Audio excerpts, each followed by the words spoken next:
Assalamualaikum warahmatullahi wabarakatuh. Selamat sore dan salam sejahtera untuk kita semua. Kepada yang baru bergabung, terima kasih atas waktu kalian, teman-teman.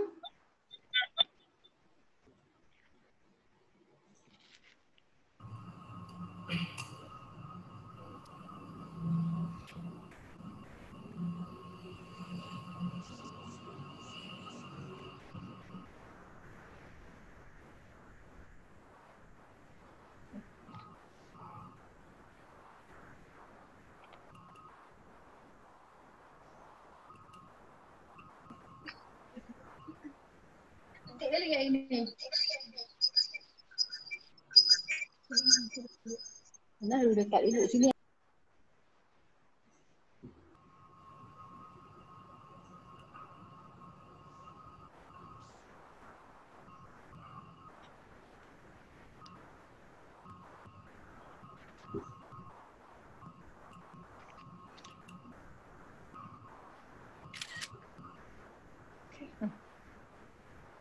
Mampus.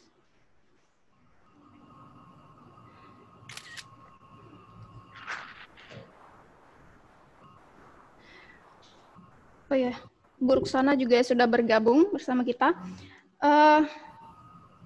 Sekali lagi, terima kasih kepada para hadirin peserta yang telah bergabung pada acara kita siang hari ini. Sebelum kita mulai, kami ingin menjelaskan bahwa kegiatan webinar ini adalah bagian dari rangkaian kegiatan yang diadakan oleh Pustaka Kampung Impian, di mana tahun-tahun sebelumnya itu kita mengadakan pameran virtualnya itu secara publik, bisa disaksikan secara langsung di Museum Tsunami. Tapi karena pandemi ini, kita beralih ke pameran virtual. Sejumlah acaranya itu seperti webinar yang kemarin juga sudah dilaksanakan. Kemudian ada pameran virtual, kemarin juga telah kita saksikan. Dan yang terakhir itu ada sejumlah perlombaan, dan yang telah mengikuti perlombaannya mungkin nanti akan diumumkan sore nanti. Oke.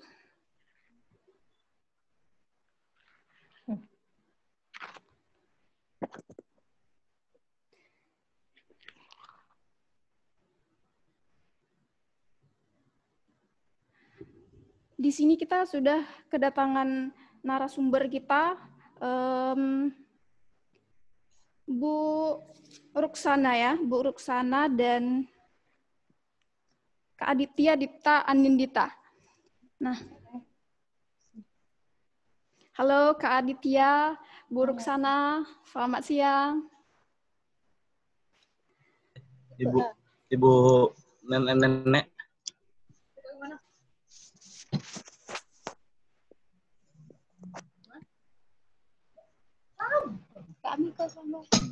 Oh ya, dan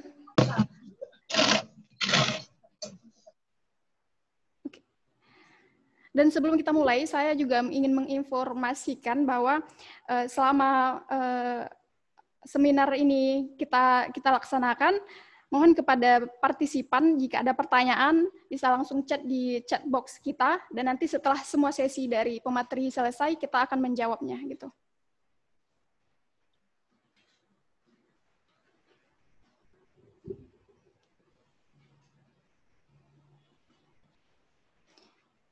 Oke, baiklah. Di sini kita ada 3 pemateri. Yang pertama adalah Kak Aditya Dipta Anindita, yang merupakan CEO founder dari Sekolah Institut. Kemudian ada Bu Ruksana, darinya Sekretaris Badan Pemberdayaan Masyarakat Gampung Aceh. Dan kemudian yang ketiga dari kita sendiri, Bang Nanda Rahmat, yang merupakan koordinator Pustaka Kampung Impian, di mana beliau ini juga pernah menjadi relawan guru impian selama lebih kurang 2 tahun dan menjabat sebagai koordinator sudah hampir 2 tahun begitu. Oke, langsung saja ya kita masuk ke pemateri pertama kita, Mbak Kak Kak Aditya Dipta Anindita. Sekilas tentang Kak Aditya. Kak Aditya ini menyelesaikan program S1-nya di jurusan Sosiologi Universitas Gadjah Mada pada tahun 2002, dan kemudian melanjutkan S2-nya itu pada program komunikasi di Universitas Indonesia pada tahun 2006, dan kemudian pernah juga berkecimpung di dunia jurnalistik dan kepenulisan pada tahun 95 hingga 2000 di Harian Bernas, Jogja. Kemudian di detik.com Jakarta, dan kemudian pada tahun 2016 mendapat penghargaan alumni berprestasi dari alma maternya Universitas Gadjah Mada, dan tentunya masih banyak lagi prestasi yang beliau raih.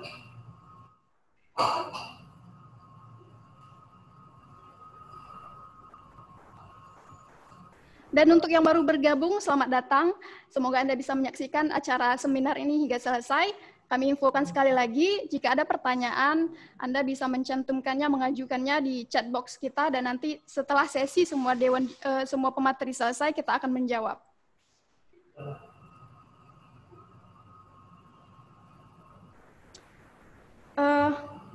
Langsung saja kepada Kak Aditya Dipta Anindita, tempat dan waktu Zoom, kami persilahkan. Oke, terima kasih. Suara saya cukup kedengeran kan ya? Iya, okay. Kedengeran. Saya bikin presentasi, mungkin nggak terlalu panjang. Saya coba share screen ya. Oh, nggak bisa, disable attendee screen sharing, gimana caranya supaya saya bisa share screen? Coba lagi, Kak. Oke. Oh ya, sip. Oke. Udah? Oh ya. Sudah ini. Oke, jadi ini, bentar, ya. Presentasi saya kasih judul Advokasi Pendidikan Komunitas yang Termarginalkan. Teman-teman sebetulnya tadi bilangnya request-nya komunitas terpencil ya, tapi nanti saya punya alasan-alasan sendiri kenapa saya tidak menulis terpencil, tetapi lebih ke termarginalkan. Sebelumnya, saya mau ajak jalan-jalan virtual dulu ke beberapa lokasi sekolah di beberapa tempat di Indonesia.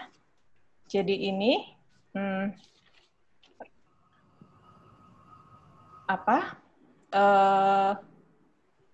saya cuma menerka-nerka ya, kira-kira apa sih yang dibayangkan orang mengenai saat mendengar kata pedalaman. Karena pertanyaan itu terus terang banyak datang ke kami. Mereka tahunya kan sekolah, berkegiatan ke tempat-tempat yang jauh gitu, dan mengajar di sana. Ini gambar ini 2 lokasi sekolah sebetulnya. Yang sebelah kiri, 2 gambar di sebelah kiri ini lokasi kami di Asmat, di Papua sana. Kemudian yang di sebelah kanan itu lokasi kami di Sekolah Rimba gitu. Jadi kepada orang-orang ini mereka sering diberi label sebagai orang-orang dari daerah pedalaman atau suku terasing atau suku terpencil. Kemudian ini juga 2 foto di atas ini adalah masyarakat adat orang Kajang yang tinggal di Sulawesi Selatan. Mereka hidup di satu kampung adat dan menutup diri dari dunia luar. Sebetulnya aksesnya mungkin tidak terlalu susah gitu ya, jalan buruk standar, tetapi mereka memang membatasi diri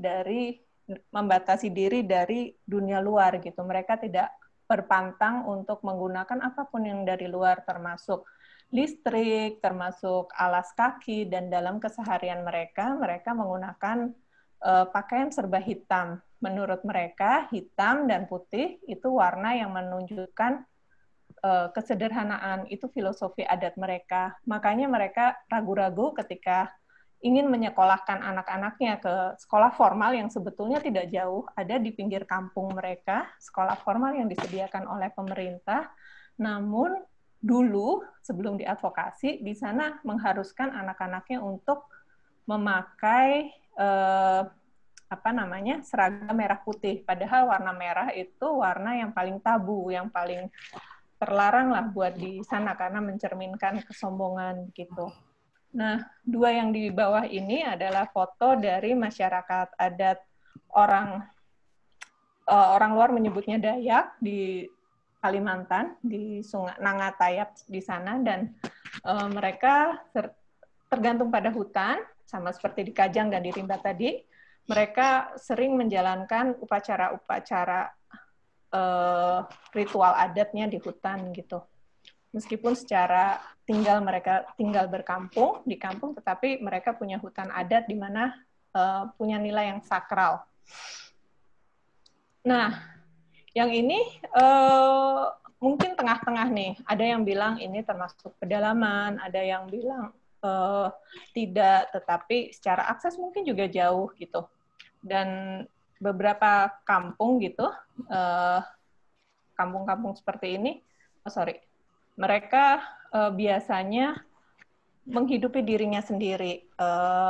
Mereka bertani atau mengolah alamnya supaya tidak bergantung dengan yang di luar gitu. Ini di lokasi sekolah yang di Jember, letaknya di lereng Gunung Argopuro di Jawa Timur. Nah, ini beberapa pertanyaan yang sering muncul kepada kami.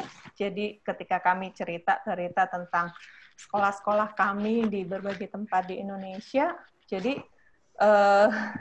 yang muncul ini, misalnya ada satu foto, waktu itu saya nunjukin satu foto, sebetulnya belum sampai di lokasi mengajar, kami di Rimba, cuman lagi beristirahat di warung desa gitu, terus ada yang mengomentari, oh ternyata di sana ada Coca-Cola ya Kak ya, terus belum lagi di sana ada ini ya, ternyata di sana ada ini ya, jadi sebetulnya siapa sih yang terasing, siapa sih yang nggak update gitu, bahkan sampai nggak tahu ada perusahaan besar yang bisa menjangkau pasar sampai tempat-tempat yang jauh di Indonesia. Kemudian sama seperti pertanyaan, oh di Rimba sering ketemu binatang buas ya Kak?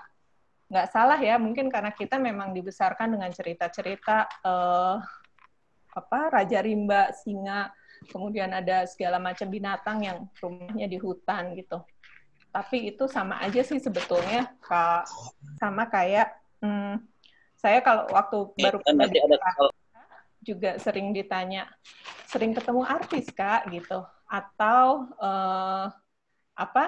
orang di daerah pikir, oh di Jakarta banyak maling ya, banyak orang jahat ya, padahal kita juga nggak ketemu setiap hari gitu. Nah, kemudian dua pertanyaan yang di bawah ini mungkin sudah dalam tahap membandingkan dengan pengalaman diri sendiri ya, membandingkan dengan diri sendiri dengan keadaan yang dia ditemukan di luar lingkungannya. Jadi hanya karena kita sehari-hari tidak bisa berjalan tanpa sepatu, lalu kita pikir orang yang tidak pakai sepatu jadi kasihan gitu. Jadi ini sudah mempengaruhi pada rasa, sudah mempengaruhi pada penilaian, justifikasi. Kemudian ketika ada yang ini cerita yang kedua nih, jadi waktu kami sedang diskusi di Bandung, kemudian ada yang menceritakan, satu relawan gitu menceritakan pengalamannya datang ke satu tempat yang katanya pucuk gunung di Papua sana, kemudian dia masuk ke sekolah dan bertanya pada murid-murid di sana, cita-citanya apa, dan dia bilang dia merasa sedih karena semua anak cita-citanya pas ditanya adalah petani gitu. Bayangkan Kak, nggak ada yang mau jadi pilot atau jadi insinyur gitu. Menurut dia itu kasihan. Nah, yang mau saya sampaikan bahwa orang-orang di luar ini, kita lebih sering bermain-main dengan pikirannya sendiri untuk mendefinisikan apa yang disebut dengan daerah pedalaman itu. Jadi sibuk aja dalam bayangannya sendiri, oh mestinya banyak binatang buas ya, oh di sana terasing terpencil, kasihan dan sebagainya gitu. Dan dan ketika sudah mempengaruhi justifikasi, jadi persepsi sepihak ya jatuhnya, karena kita tidak lahir di tengah-tengah kultur petani, jadi kita merasa kasihan sama orang yang menjadi petani. Padahal ruang hidup mereka memang tersedia lahan yang sangat luas yang siap diolah. Bayangkan kalau satu desa itu hanya sedikit atau bahkan tidak ada yang mau jadi petani. Siapa lagi nanti yang bisa mensuplai beras untuk negeri kita gitu. Dan faktanya memang begitu, karena persepsi itulah yang kemudian berkembang karena petani dianggap pekerjaan yang tidak keren, tidak pakai dasi dan sepatu, makanya anak-anak muda di pedesaan kemudian enggan jadi petani. Lahan-lahan mereka kosong ketika orang tuanya sudah tidak mampu lagi mengerjakan sawahnya, tidak ada yang meneruskan untuk jadi petani, kemudian ya sawah-sawah, kebun, itu kemudian berpindah menjadi pabrik, menjadi taman hiburan, area rekreasi, dan kita jadi impor beras gitu kan, ujung-ujungnya begitu. Kemudian, nah ini ada satu contoh lagi tentang persepsi. Ini saya ambil dari bukunya Butet, teman saya, dialog dua orang antara satu anak rimba dengan satu wartawan yang datang ke mana? Ke Bukit 12. Jadi perlu saya bacain atau sudah kelihatan sendiri ya? Kelihatan sih, Mbak. Oke. Jadi yang pertama nanya umur, padahal di rimba kan nggak ada umur ya. Mereka nggak menghitung angka seperti kita. Mereka menghitung berdasarkan progres, anak ini sudah di tahap mana kemampuannya, gitu. Jadi bingung ketika anak itu dia tanya umur, terus orang tuamu kerja apa? Karena bayangan wartawan, bekerja itu profesi yang menghasilkan uang, seperti dia wartawan, pilot, dokter, dan sebagainya. Sementara yang di rimba berburu meramu tidak dianggap sebagai satu profesi, gitu. Atau berburu berladang, gitu. Jadi anak-anak juga bingung itu. Terus ditanya cita-cita. Ya, terkait sama profesi itu. Kenapa harus ada cita-cita, kata anak-anak. Kelas berapa? Sementara sekolah kami, sekolah rimba, nggak pakai kelas. Kami menghitungnya tidak berdasarkan jenjang-jenjang kelas begitu. Kemudian, nah, ini pertanyaan yang cukup sering. Sampai kapan tinggal di rimba?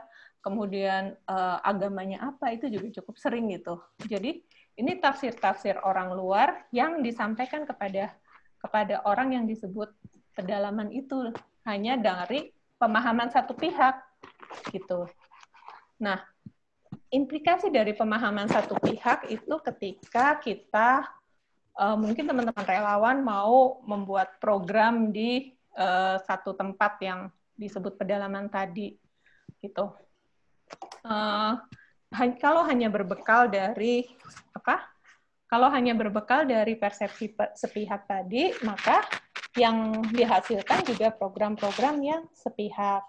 Ketika satu komunitas atau masyarakat dianggap tidak punya agama, ya berarti programnya, berarti harus diagamakan. Ketika dianggap terasing, berarti harus dikeluarkan dari keterasingan itu, harus ditarik ke kota. Itu kan persepsi umum ya. Kasihan tinggal di tempat yang jauh begitu, nggak ada warung, nggak ada pasar, susah, nggak ada PAM, nggak ada listrik gitu. Jadi harus dibawa ke kota itu. Kemudian di satu sisi mereka dianggap selaras, harmonis dengan alam. Kemudian ya udah diromantisasi, dijadikan proyek konservasi. Hutan harus dilindungi. Tapi di satu sisi mereka juga dibatasi akses-aksesnya. Ini banyak terjadi. Misalnya di daerah-daerah yang kemudian hutannya dijadikan area konservasi yang biasanya lantas tidak boleh dimasuki oleh masyarakat lokal yang sebelumnya sudah hidup di situ dan bergantung hidup pada hutannya, kemudian juga mereka sudah punya sistem penjagaan sebetulnya, tetapi karena sistemnya tidak ada dalam hukum undang-undang yang dianggap formal, itu jadi tidak dianggap. Ketika dianggap mereka karena nggak sekolah dianggap bodoh, karena mereka nggak hidup dengan uang seperti kita yang di kota dianggap miskin, akhirnya ya diintervensi lah dengan berbagai program pemberdayaan, disekolahin kah, atau dimukimkan, atau dikasih bantuan-bantuan pangan, dan sebagainya. Tapi sebetulnya kita pernah nanya nggak sih, mereka maunya apa? Mereka kebutuhannya apa, persoalannya apa, seharusnya kan begitu, supaya terjadi dialog nih, supaya program yang yang diberikan tidak menjadi sia-sia. Karena saya kasih contoh, ada program-program yang memang diberikan oleh pemerintah atau lembaga yang hanya berdasarkan persepsi sepihak. Misalnya, ya tadi itu, orang Kajang yang pakaiannya serba hitam atau hitam putih gitu ya, karena itu mencerminkan filosofi hidup mereka yang sederhana. Ketika pemerintah membangunkan sekolah formal di pinggir hutan, mereka jadi enggan mengakses karena apa? Karena itu bertentangan dengan adat mereka kan, gitu. Harusnya mereka bisa kalau ada dialog yang kemudian akhirnya difasilitasi oleh sekolah, akhirnya sekolah itu mengizinkan merubah seragamnya menjadi putih dan hitam, sehingga anak-anak yang tadinya nggak sekolah, ada beberapa yang diizinkan oleh orang tuanya sekolah karena mereka yakin ini tidak melanggar adat. Tetapi sebetulnya masalahnya juga nggak selesai sampai situ sih, karena masyarakat adat atau masyarakat di pedesaan yang hidupnya tergantung pada musim biasanya tidak terjadwal seperti kita yang di kota ini, yang hidupnya dari Senin sampai Jumat bekerja atau sekolah, kemudian Sabtu Minggu istirahat, terus begitu dari Januari sampai Desember. Mereka bergerak berdasar musim, kapan harus ke ladang untuk bertanam, kapan harus mengandalkan hewan buruan, mereka berbeda-beda dan bahkan bisa berpindah tempat di setiap musimnya. Oleh karena itu, sekolah yang hanya tetap di satu tempat tidak bisa menjangkau mereka saat berpindah itu, gitu. Karena tidak ada dialog, sekolahnya tidak mau menyesuaikan dan orangnya juga tidak diberitahu apa kepentingannya untuk sekolah ini. Tuh. Nah, aku mau ngajak teman-teman di sini untuk melihat lebih dekat, gitu. Apa sih yang selalu dicirikan sebagai daerah pedalaman itu atau terasing, terpencil gitu. Tapi syaratnya ya buang dulu itu semua prasangkamu gitu. Buang dulu ego-ego pikiran-pikiran sepihak itu. Kita harus mulai dengan pemikiran bahwa manusia itu dilahirkan sama, kemudian kita punya berbagai latar belakang kultur, apalagi di Indonesia ya, dengan banyak pulau, banyak ratusan budaya, ratusan bahasa, kita harus bisa memahami semua itu sebagai sebuah perbedaan gitu, keberagaman. Nah, ini adalah fakta tentang masyarakat adat yang disebut, yang sering dilekatkan pada mereka label-label terpencil, terasing, itu tadi. Jadi, populasi masyarakat adat di dunia itu hanya sekitar 6% dari 7 miliar manusia di bumi ini. Tetapi mereka mewakili 90% budaya yang ada di dunia. Budaya yang ada di dunia itu, budaya itu jangan hanya dipahami sebagai tari-tarian atau pakaian adat, tetapi budaya itu termasuk pengetahuan-pengetahuan tradisional mereka yang diturunkan dari nenek moyang mereka untuk diterapkan dalam kesehariannya, dan itu telah mampu terbukti menjaga kehidupan mereka selama ratusan tahun, termasuk menjaga ini 80%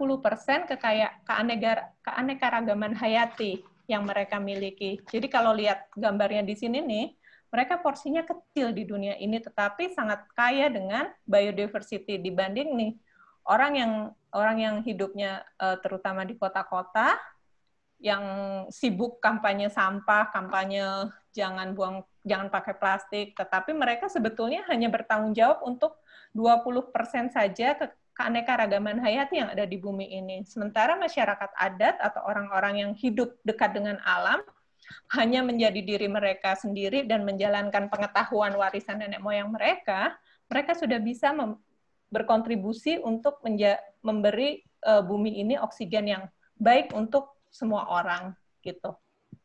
Nah, jadi kalau ngelihat ini nih yang 80% keanekaragaman hayati, jadi sebetulnya mereka tidak bisa dibilang miskin. Saya mau bandingkan di Rimba dengan Rimba Hutan Bukit 12 itu luasnya sekitar 60.000 hektar. Di dalamnya ada 3.000 jiwa.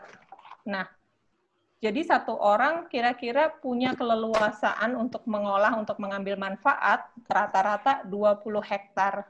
Bandingkan dengan Jakarta yang luasnya hanya berbeda sedikit, 66.000 hektar, tetapi di dalamnya ada 12 juta manusia yang kalau itu tanah dibagi, seorang mungkin cuma dapat 1-2 meter persegi gitu. Udah nggak masuk akal. Dan di situ kan orang berebut sumber dayanya, orang berebut hidup. Mana yang lebih kaya sebetulnya? Orang rimba punya hutan yang bisa ngasih mereka asupan protein setiap hari melalui tanaman, melalui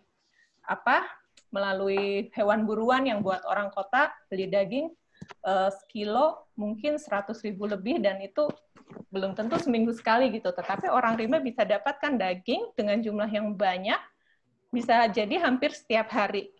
Jadi hutan mereka itu memberi air yang gratis, udara yang bersih yang menjaga kesehatan mereka. Itu sebetulnya kalau divaluasi, dimonetisasi lah ya, mungkin istilahnya anak sekarang, itu jauh lebih besar dari UMR kalian, UMR orang-orang kota ini gitu. Jadi kalau ada orang mau ngambil hutan, itu yang selalu kita terangkan dulu sama murid-murid kita. Punya nggak kalian duit? Waktu itu kita memonetisasi aset mereka di rimba itu bisa sampai triliunan gitu. Kalian punya duit segini nggak? Kalau nggak, ya jangan coba-coba ambil hutan kami gitu, karena ini hidup kami, UMR kami itu ya di hutan ini segini nilainya gitu. Dan itu ternyata jauh lebih besar dari semua UMR di Indonesia ini gitu.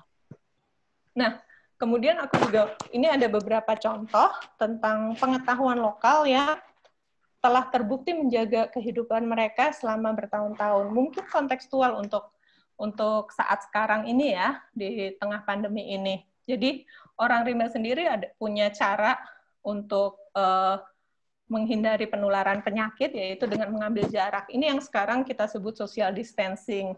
Di orang rimba malah nggak cuma pas pandemi aja, setiap guru mau masuk juga harus berjarak dulu, karena dunia luar itu mereka tahu itu banyak penyakit gitu kan, penyakit-penyakit sebetulnya banyak dari luar gitu yang nggak sehat. Nah, jadi guru mau masuk pun kita harus di scanning dulu apakah sehat atau enggak gitu. Jadi apalagi untuk orang yang sakit, benar-benar ada jarak aman lah di antara mereka. Dan mereka punya sistem gimana ngasih makan, gimana kalau sakitnya parah, mereka sudah punya sistem untuk menjaga itu. Kemudian ada lagi galuh di Sumba gitu. Jadi galuh itu semacam lumbung yang dimiliki oleh setiap rumah tangga di sana gitu. Jadi ada pamali kalau galuh tidak boleh kosong. Nah, beras yang di dalam galuh itu bisa sampai bertahun-tahun ke depan.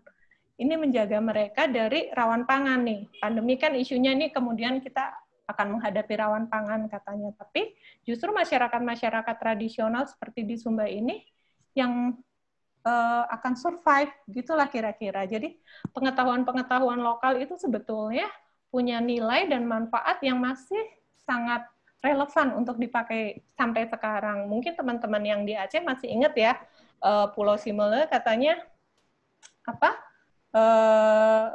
korban tsunami-nya sedikit karena mereka punya dongeng-dongeng yang dituturkan turun-temurun tentang apa sih namanya, mereka menyebutnya kalau nggak salah smog ya, tentang itu ada gelombang laut yang datang, mereka harus lari ke bukit, kan begitu ya ceritanya kalau kurang lebihnya. Nah, jadi sebetulnya pengetahuan-pengetahuan tradisional itu memang tidak ada di universitas manapun, tetapi sebetulnya bisa menjaga kita sampai hari ini. Nah, bahkan ini dua berita di masa pandemi ini, jadi petani-petani bahkan mereka punya surplus yang bisa disumbangkan. Yang pertama di Kulon Progo yang lahannya yang mereka di bawah ancaman gusuran bandara yang di Yogyakarta itu, mereka bahkan hasil panennya disumbangkan berlebih gitu. Kemudian yang di petani Banten itu rumah bagi banyak masyarakat adat kesepuhan ya, itu juga memberikan bantuan untuk kelompok rentan perkotaan yang saat pandemi ini jadi kehilangan pekerjaan, yang karena selama ini kan hidupnya di kota ini menggantungkan dari pasar ya, bergantung dari pasar. Jadi mereka tidak menyimpan, warung ada, Indomaret ada, gampang gitu. Ntar kalau butuh beras tinggal beli. Sementara masyarakat petani, masyarakat adat mengolah lahan, mereka tahu ada musim-musim di mana mereka harus menyimpan itu, jadi mereka terbiasa untuk memiliki lumbung yang itu menjaga mereka dari ancaman rawan pangan gitu. Nah, jadi ini kesimpulannya. Jadi bentar, saya minum dulu ya. Iya, Mbak. Jadi masyarakat yang sering disebut pedalaman itu sebetulnya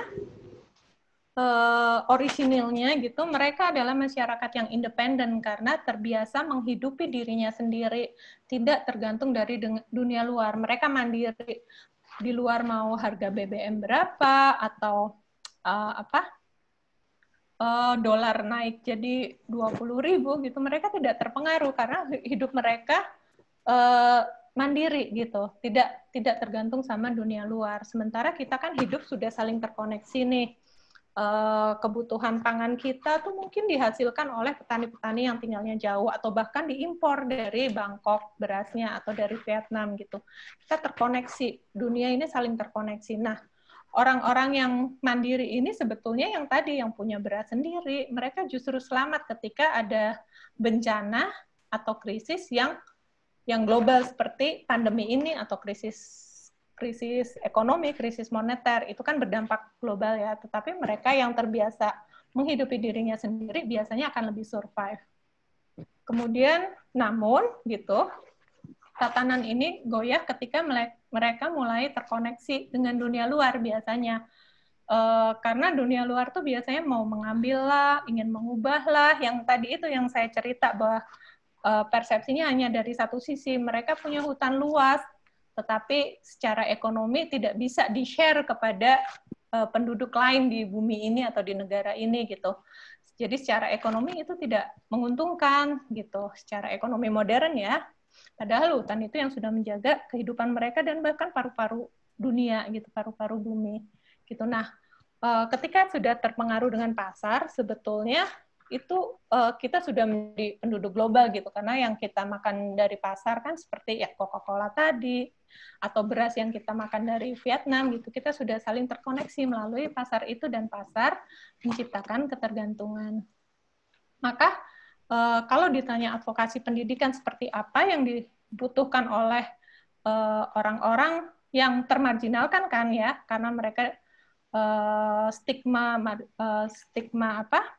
pedalaman, terasing, itu kan sebetulnya stigma gitu. Jadi orang-orang yang termarginalkan ini ya advokasi pendidikannya untuk memperkuat kemandirian yang sebetulnya sudah mereka miliki tapi goyah nih karena pengaruh-pengaruh dari luar gitu.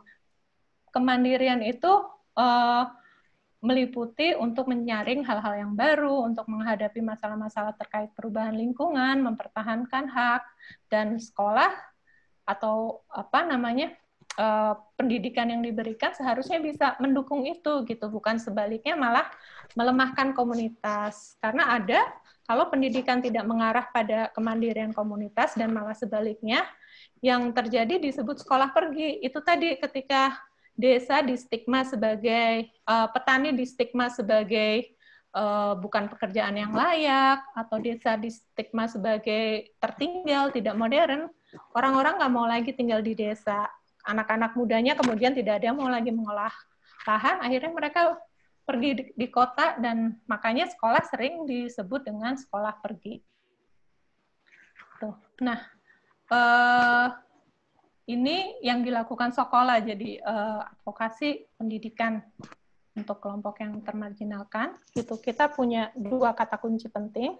Yang pertama adalah kontekstual. Kalau ditelusuri secara etimologi, terdiri dari bahasa Latin kon dan texere. Texere itu seperti tenunan ya. Jadi ini adalah jalinan situasi dan kondisi yang mempengaruhi kehidupan baik secara positif maupun negatif gitu. Jadi pendidikan kontekstual itu mudahnya adalah pendidikan yang memasukkan peristiwa keseharian, persoalan sehari-hari komunitas sebagai materi belajarnya. Ini gambar ini contoh sederhana aja gitu. Ini yang kita bikin di Rimba untuk memperkenalkan isu advokasi. Jadi waktu itu di Rimba kita kan berproses dengan komunitas, ternyata masalahnya adalah mereka tidak bisa mandiri kalau tanah mereka diambil, sementara ada ancaman pihak-pihak luar yang ingin mengambil hutan mereka. Ya caranya gimana? Oh ini. Jadi pengetahuan-pengetahuan advokasi sama kecintaan pada rimba itu coba ditumbuhkan gitu. Ini permainan untuk anak-anak. Kita menyebutnya ular tangga advokasi gitu. Bisa dilihat kan?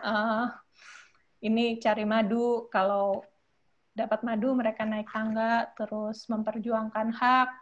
Mereka bisa naik tangga, tetapi sebaliknya nih paling tinggi nih menjual hutan langsung tangganya jauh, dan ini kena hukum adat gitu. Begitu ularnya jauh turun gitu, mereka kena hukum adat gitu. Jadi ini hanya media belajar sederhana.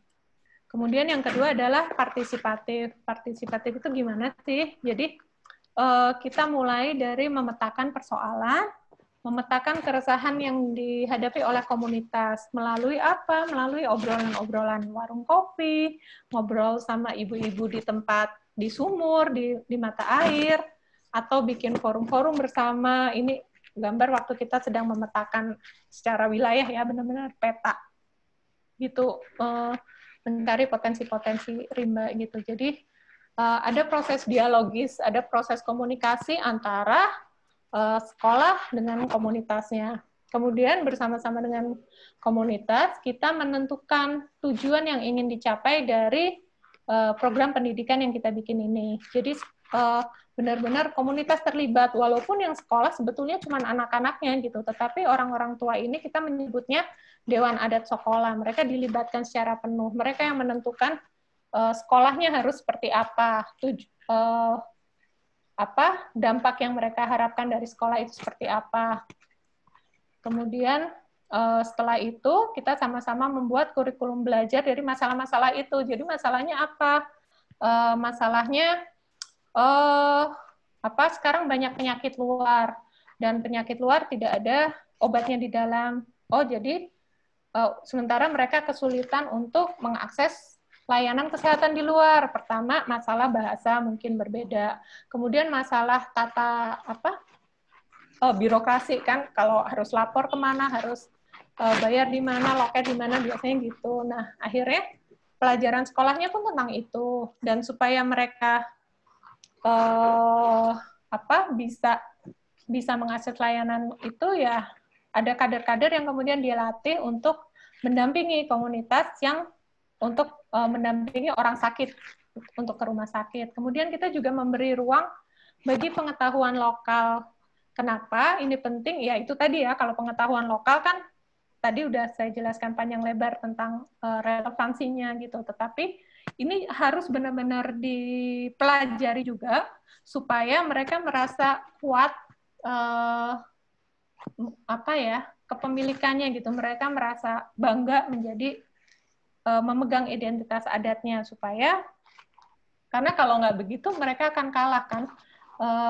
Mereka udah jadi petani yang bisa menghidupi diri sendiri, tetapi kalau mereka tidak betul-betul bangga, akan gampang nanti dipengaruhi, kamu ngapain jadi petani, kuliah aja di luar yuk, nanti dapat uang, nanti kerja jadi kasir Indomaret misalnya gitu, atau jadi buruh pabrik di sana. Padahal nggak bisa dibandingkan itu ya, petani yang menguasai lahan, punya kuasa atas tanah, bisa mengolah lahan dibandingkan dengan pekerja buruh yang mungkin hanya digaji setara UMR. Itu sama sekali bukan sebanding gitu. Nah, itu sebetulnya dua hal itu tadi, partisipatif dan kontekstual, ini yang paling penting untuk kita melakukan program di komunitas, di masyarakat. Nah, sebagai relawannya sendiri, itu juga penting kita menempatkan diri di tengah komunitas, bahwa relawan sendiri sebetulnya bukan superhero loh, gitu. Kita harus datang dengan kosong, tanpa membawa persepsi tadi, kemudian kita harus belajar dulu, dan belajar dari komunitas itu hanya bisa dimungkinkan kalau kita datang dengan rendah hati. Kita menghormati mereka dengan pengetahuan yang kaya, yang telah dibentuk dan selama ratusan tahun telah menjaga kehidupan mereka gitu. Kita datang dengan rendah hati, ingin belajar, kemudian ingin sama-sama memperkuat kemandirian komunitas tadi. Nah, kemudian ketika kita turun ke lapangan, kita juga, kalau istilah saya ini, menyalakan radar gitu, mendekat, melihat, mendengar, mengalami langsung, dan yang terpenting, saya lupa tulis di sini, berbicara dengan bahasa yang sama gitu. Karena dengan bahasa yang sama, dengan pemahaman kita akan bahasa mereka, kita akan lebih mudah memahami persoalan dari sudut pandang komunitas itu. Gitu. Jadi kita tidak boleh menutup diri dari peristiwa atau persoalan yang tengah terjadi di komunitas. Mentang-mentang kita hanya ngajar anak-anak, terus ya udah anak-anak aja, orang tuanya kesulitan ekonomi atau tiba-tiba ada ancaman dari luar atau ada wabah, kita terus tutup mata juga nggak boleh gitu. Kalau mau pendidikannya berdampak. Kemudian sebagai relawan juga harus memfasilitasi proses-proses dialogis komunikasi nih antara anak murid, komunitas dengan program pendidikan yang dijalankan. Itu aja sih dari saya. Terima kasih. Saya kembalikan lagi ke moderator. Ya, terima kasih Kak Aditya. Ya, saya pikir ini menarik sekali Kak Aditya. Bagaimana selama ini mungkin kita di kalangan masyarakat umum sering menganggap bahwa orang-orang pedalaman adalah mereka itu yang sangat kasihan gitu. Jadi kita sering menaruh persepsi yang sepihak gitu. Kita menganggap pekerjaan itu tidak keren, pekerjaan sebagai petani itu tidak keren, sehingga banyak orang-orang yang di desa itu pergi merantau ke kota untuk mencari pekerjaan yang dikiranya lebih layak ketimbang menjadi seorang petani gitu. Dan ini juga bisa menjadi pelajaran gitu buat kita, sudut pandang yang baru buat kita sebagai, terutama nih yang terlibat di dalam dunia pendidikan gitu. Kita sering menganggap tadi orang-orang pedalaman sebagai orang tertinggal, kita tidak pernah bertanya, misalnya ketika menyalurkan bantuan-bantuan ini, kita sering lupa untuk bertanya apa yang sebenarnya dibutuhkan oleh mereka, sehingga target bantuan itu tidak sampai ke mereka gitu, bertentangan dengan mereka yang tidak ada dialognya dari kita gitu. Kemudian yang terpenting adalah buang pikiran ego kita terhadap hal-hal yang selama ini kita anggap orang pedalaman itu seperti ini, nilai-nilai yang selama ini kita anut gitu. Dan kemudian bagi kita seorang relawan sendiri itu sangat penting untuk sebagai sebelum kita memahami masyarakat pedalaman, penting bagi kita untuk menargetkan konsep kontekstual untuk memahami suatu masyarakat, kemudian konsep partisipatif gitu. Dan mungkin untuk penjelasan yang diberikan oleh Kak Aditya tadi, mungkin itu saya juga sudah pernah membaca dari buku Kak Aditya, Setan Bermata Runcing ya gitu. Dan itu sangat menarik. Oke. Terima kasih untuk Kak Aditya. sama. Selanjutnya langsung saja kita persilakan kepada Ibu Ruksana, SPP MSI, sebagai Sekretaris Badan Pemberdayaan Masyarakat Gampong Aceh. Ya, Ibu sudah bergabung ya? Sudah. Kepada Ibu, tempat dan waktu Zoom kami persilakan.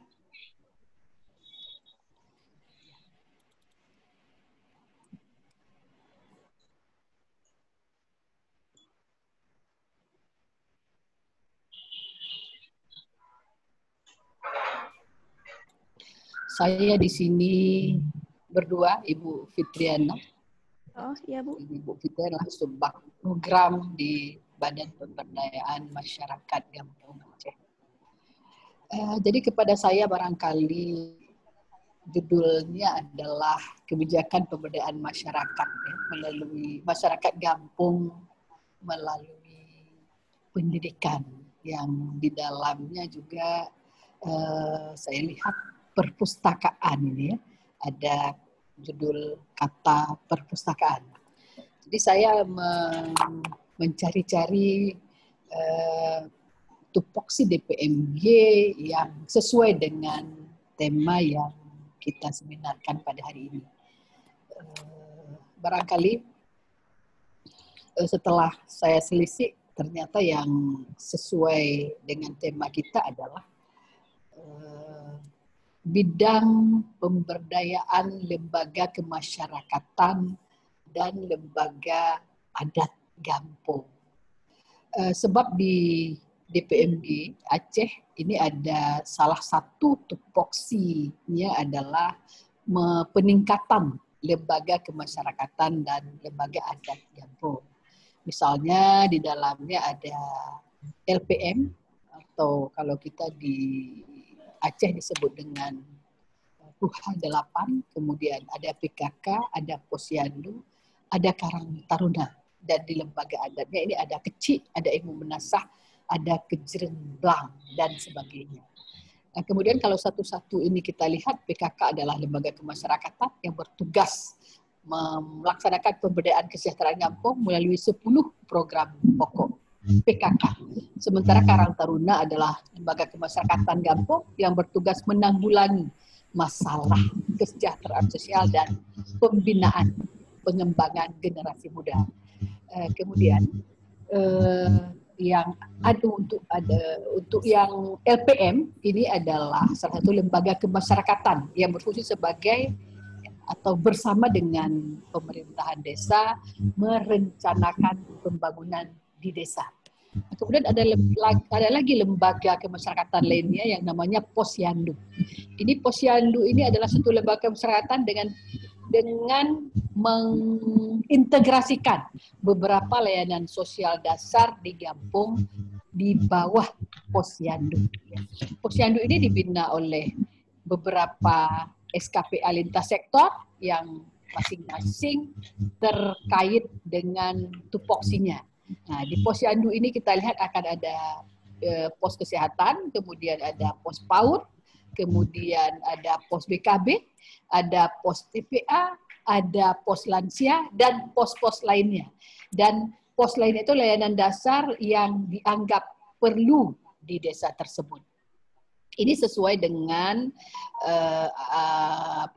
Pergub Aceh nomor 60 tahun 2012 bahwa Posyandu era baru adalah Posyandu yang mengintegrasikan layanan-layanan dasar di desa atau di Gampong yang dianggap perlu. Terkait dengan judul, saya pikir kalau di desa itu kemudian kita juga ingin mendirikan pustaka Gampong, ini juga dimungkinkan. Karena ini juga sebagai salah satu layanan sosial dasar lainnya. Dan kalau kita lihat ada Gampong-Gampong yang sudah mendirikan pustaka Gampong. Kalau ini sudah terbentuk, tentu pembinaan dan bantuan ini akan mengalir dari berbagai-bagai sektor pemerintah lainnya, misalnya di arsip dan perpustakaan provinsi, kabupaten kota, kemudian juga ini akan dapat dibantu oleh SKPA terkait, seperti misalnya Dinas Syariah Islam, kemudian Kemenak, kemudian BKKBN, kemudian Dinas Pendidikan, kemudian pula kita dari DPMG. Kemudian kalau mungkin kita berbicara bagaimana membentuk layanan sosial dasar yang namanya pustaka di Gampong. Barangkali ini yang harus dicerahkan kepada LPM atau Lembaga Pemberdayaan Masyarakat, kalau di Aceh disebut Tuha 8, bersama dengan sekretaris desa, karena sekretaris desa dan LPM itu adalah tim perencana di desa, berkolaborasi bersama, kemudian membicarakan bahwa di Gampong kita perlu perpustakaan untuk mendukung layanan sosial dasar yang ada di Posyandu tadi. BKB misalnya, TPA misalnya, kemudian pos kesehatan, kemudian juga TPA, BKB, pos kesehatan, dan pos PAUD, serta lain pos yang dianggap perlu, misalnya buku-buku tentang bahaya narkoba, ya. Ini bisa semua dibentuk dengan menjadikan ini pembinaan oleh lintas sektor. Nah, jadi saya ulangi ke belakang bahwa membentuk ini pembicaraan antara LPM, Lembaga Kemasyarakatan Gampong dengan lembaga pemerintah bahwa di desa kita butuh sebuah perpustakaan, dan kemudian ini berlangsung di bulan Januari sampai Juli, namanya review RPJM. Kemudian di dalam Agustus ini sudah masuk ke dalam RKP, Rencana Kerja Pemerintah Gampong, yang di dalamnya sudah termaktub rencana pendirian ya Pustaka Gampong. Dan tentu di bulan November dan Desember ini telah menjadi APBDes. APBDes, Anggaran Pembelanjaan, Perencanaan, dan Belanja Gampong yang akan dilaksanakan pada tahun-tahun berjalan.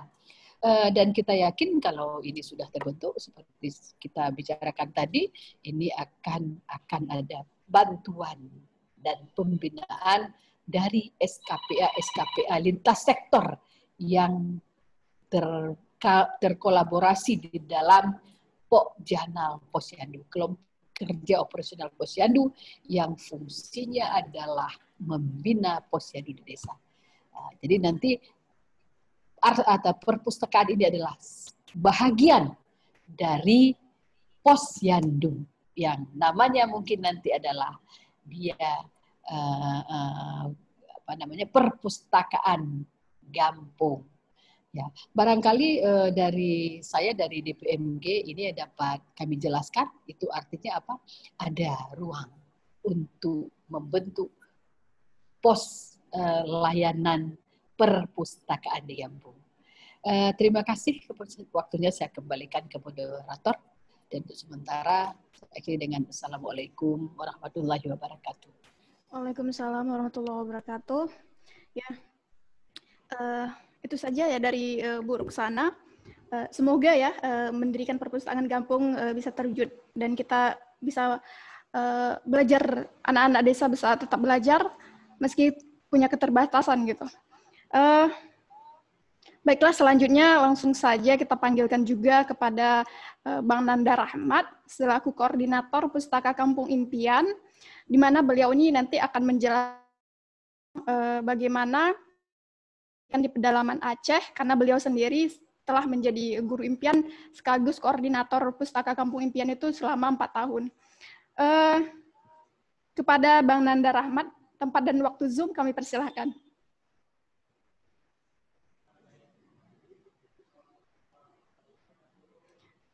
Suara belum kedengaran ini. Oke, sudah. Saya harap suara saya terdengar dengan baik ya. Ya, sudah terdengar. Baik, Assalamualaikum warahmatullahi wabarakatuh. Selamat siang. Ini selamat sore mungkin ya. Udah nggak siang lagi. Selamat sore untuk kita semua. Sebelumnya saya mau ucapkan terima kasih kepada Kak Suma selaku moderator. Salam kenal untuk Mbak Aditya Dipta Andita selaku co-foundernya Sokola Institute, dan juga salam kenal untuk Ibu Ruksana SPSMI selaku Sekretaris Badan Pemberdayaan Gampong Aceh.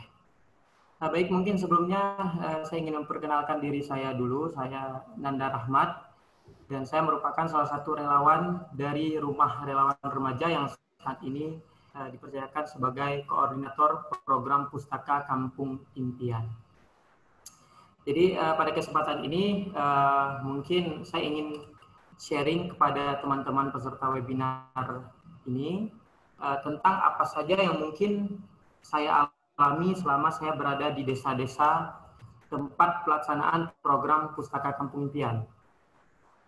Ya, jadi kalau misalnya ada di sini teman-teman yang kemarin sudah ikut webinar sebelumnya pada hari yang lalu, itu Ketua Yayasan Rumah Relawan Remaja, yaitu Kak Rahmiana Rahman, sudah banyak juga menjelaskan tentang program Pustaka Kampung Impian. Dan mungkin pada hari ini saya akan menceritakan kondisi yang saya lihat dan kondisi yang saya alami selama saya berada di desa terkait pendidikan anak-anak di desa sana. Untuk pertama, saya mungkin saya sangat tertarik dengan apa yang telah disampaikan oleh Mbak Aditya tentang desa. saya bisa katakan bahwa tempat-tempat pelaksanaan program Pusaka Kampung Impian ini juga kurang lebih sama seperti yang telah dijabarkan oleh Kak Aditya, baik itu lokasinya, terus paradigma masyarakat tentang anak-anak pedalaman tadi ataupun desa-desa pedalaman tadi, itu juga kita alami di sini, Kak, seperti itu. Jadi memang agak sedikit terkesan kurang mengenakan ketika ada beberapa mungkin di antara kita yang secara sepihak mengatakan pedalaman itu begini ataupun menjas pedalaman itu seperti pemikiran mereka tanpa mereka terlebih dahulu melihat dari sisi masyarakat yang ada di desa tersebut sendiri, begitu. Baik, saya mungkin sedikit menjelaskan di sini tentang program Pustaka Kampung Impian. Jadi program Pustaka Kampung Impian itu merupakan salah satu program belajar alternatif yang diluncurkan oleh Rumah Relawan Remaja ataupun 3R sebagai bentuk kepedulian terhadap pendidikan anak-anak di desa, terkhusus di wilayah yang bisa dikatakan kurang terjamah di Aceh, seperti itu. Dan kita sejauh ini sudah ada 6 desa yang alhamdulillah sudah berlangsung selama kurang lebih 4 tahun, yaitu ada Desa Serempah dan Bah di Aceh Tengah, kemudian ada Desa Lapeng di Pulau Aceh, ada Desa Klincir Arun di Aceh Besar, kemudian ada juga Desa Balingkarang di Aceh Tamiang, dan yang terakhir ada Desa Sarah Baru di Aceh Selatan. Jadi kenapa mungkin teman-teman di sini juga bertanya kenapa sih ada program Pusaka Kampung Impian seperti itu? Jadi pertama sekali muncul program ini berdasarkan dari hasil temuan tim Rumah Relawan Remaja pada saat turun ke lapangan desa yang terkena bencana. Karena memang program Pusaka Kampung Impian ini memang kita melihat ataupun desa yang kita tuju ini adalah desa-desa yang konflik, kemudian bencana dan segala macam. Jadi kita bisa turun melalui itu. Kita melihat kondisi anak-anak dan kita menemukan fakta di lapangan, banyak sekali anak-anak yang belum bisa membaca dan menulis meskipun mereka sudah kelas 6 SD. Jadi ketika misalnya pada tahun 2013 itu ada gempa Gayo dan kita turun ke sana, kemudian ketika kita bermain dengan anak-anak, kita menemukan ada anak-anak yang mereka sudah kelas 6 tapi belum bisa membaca. Nah, itu menurut kita, wah ini sesuatu yang mungkin harus kita perhatikan. Kenapa ini anak-anak ini yang seharusnya mereka kelas 6 sudah bisa membaca, tapi ada di antara mereka yang sama sekali tidak bisa membaca, seperti itu. Jadi, atas dasar hal-hal seperti itulah kemudian munculnya program Pustaka Kampung Impian ini. Karena memang kan kalau kita pikirkan sangat menjadi sebuah ironi yang membuat kita saatnya berpikir dan juga harus bertindak. Gimana caranya supaya anak-anak ini yang minimal sekali mereka bisa membaca dan menulis seperti itu. Karena kita bisa mengatakan bahwa kenapa anak ini tidak bisa membaca dan menulis? Ternyata pendidikan yang sampai ke mereka itu mungkin bisa dikatakan tidak sama seperti pendidikan yang sampai oleh anak-anak di daerah yang mungkin bisa terjangkau seperti itu. Misalnya sarana dan prasarana sekolahnya yang tidak memadai, kemudian ya bisa kita katakan mungkin perhatian dari pemerintah juga kurang, kemudian juga ada juga desa yang sekolahnya itu memiliki media belajar yang lengkap, tetapi itu tidak dioperasikan dengan baik oleh guru. Jadi itu mungkin ke SDM lagi. Jadi hal-hal seperti itu yang kemudian ternyata menyebabkan kenapa anak-anak ini tidak bisa membaca tulis seperti itu. Jadi sementara anak-anak yang ada di daerah yang mudah dijangkau, dengan mudah mereka ada ya sarana-prasarana yang baik, guru yang mungkin setiap hari bisa masuk seperti itu. Jadi ya pendidikan yang anak-anak ini terima otomatis lebih bagus ketimbang anak-anak yang ada di daerah-daerah yang memang sulit terjamah tadi seperti itu. Karena kalaupun saya bisa menceritakan sedikit, saya pernah mengalami satu kondisi di mana saya melihat satu orang guru, dia dalam keadaan hamil besar, dia masuk ke dalam 6 kelas dalam waktu bersamaan secara bergantian. Dan itu saya tidak tahu bagaimana anak-anak bisa menerima pelajaran dengan baik jika hanya di-handle oleh seorang guru. Dan itu juga berarti mungkin saya bisa katakan ketika itu guru masuk, mereka tulis di papan tulis dan meminta anak-anak tulis, kemudian masuk ke kelas lain, masuk ke kelas 3, ke 4, dan selanjutnya, tapi tidak ada aktivitas mungkin pendekatan anak-anak guru dengan anak-anak itu tidak ada sama sekali. Dan itu merupakan sebuah hal yang sangat disayangkan terjadi seperti itu. Jadi konsep daripada Pusaka Kampung Impian ini sendiri adalah kita ingin semua anak itu berkesempatan untuk mendapatkan pendidikan yang layak. Tidak ada istilahnya untuk anak kota, tidak ada istilah untuk anak desa, tetapi mereka memang layak untuk mendapatkan pendidikan seperti itu. Nah, itulah yang kemudian kita hadir dalam bentuk perpustakaan, ya bisa dikatakan pendidikan non formal untuk anak-anak di desa, sehingga anak-anak yang tadinya tidak terperhatikan di sekolah ini bisa datang kepada kita di perpustakaan dan kita akan belajar bersama-sama dengan anak-anak tersebut. Nah, itu juga mungkin tadi moderator sempat sebutkan guru impian, istilah guru impian. Kenapa pada akhirnya ada tersebut istilah guru impian? Karena guru impian itu guru yang dimimpikan oleh anak-anak seperti itu. Mungkin guru yang di sekolah formalnya ya bisa kita katakan seperti kasus tadi, ada desa yang sebetulnya PNS-nya ada beberapa di desa tersebut, tetapi karena mungkin akses keluar masuk desa tersebut susah, sehingga ya para guru yang seharusnya mengajar mereka mungkin harus absen atau segala macam. Jadi akhirnya apa yang diharapkan oleh anak-anak dari guru itu tidak ada. Kemudian kita hadir sebagai guru yang diimpikan oleh anak-anak. Makanya program Pusaka Kampung Impian ini juga semua seperti kurikulum, terus media belajar, konsepnya kita pikirkan sendiri sesuai dengan kebutuhan anak-anak desa seperti itu. Jadi kita masuk ke desa, kemudian kita lakukan pendekatan dengan orang-orang desa, kemudian kita berdiskusi ini apa yang kira-kira kita bisa buat untuk anak ini, semoga dengan tujuan bisa mengembangkan potensi yang ada dalam diri anak ini, seperti itu. Makanya hadirlah Pusaka Kampung Impian, dan kita berharap juga pusaka ini akan menjadi pusat kebudayaan dan keterampilan masyarakat juga, di samping tempat belajar anak-anak tadi. Kemudian di program Pusaka Kampung Impian ini juga kami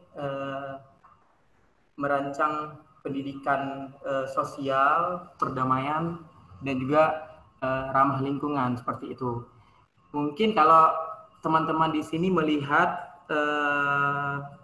kita setiap kali membuat acara ataupun membuat kegiatan, pasti slogan yang kita gunakan itu Kampungku Sayang.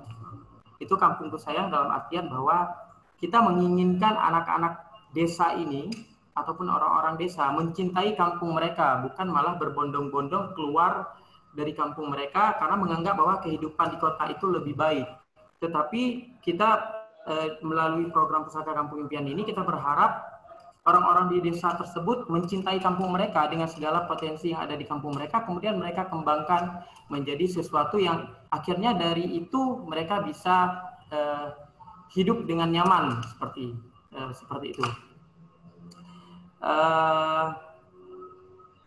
Dan juga kita mengusung konsep pendidikan humanistik ya di dalam ini, karena kalau misalnya memang sebetulnya pendidikan itu pendidikan yang dibuat oleh pemerintah yang kita selama ini jalani, pada hakikatnya dia memang bertujuan ke konsep pendidikan yang humanis, dalam artian memanusiakan manusia. Tetapi pada pelaksanaannya, kalau kita lihat pendidikan sekarang yang terjadi dan yang sampai kepada kita itu malahan seperti sudah melenceng, karena dalam dunia pendidikan sekarang sepertinya lebih cenderung mengejar intelektual, dalam artian kecerdasan yang kita dapatkan dari hasil pendidikan sekarang adalah hanya dari sisi intelektual saja.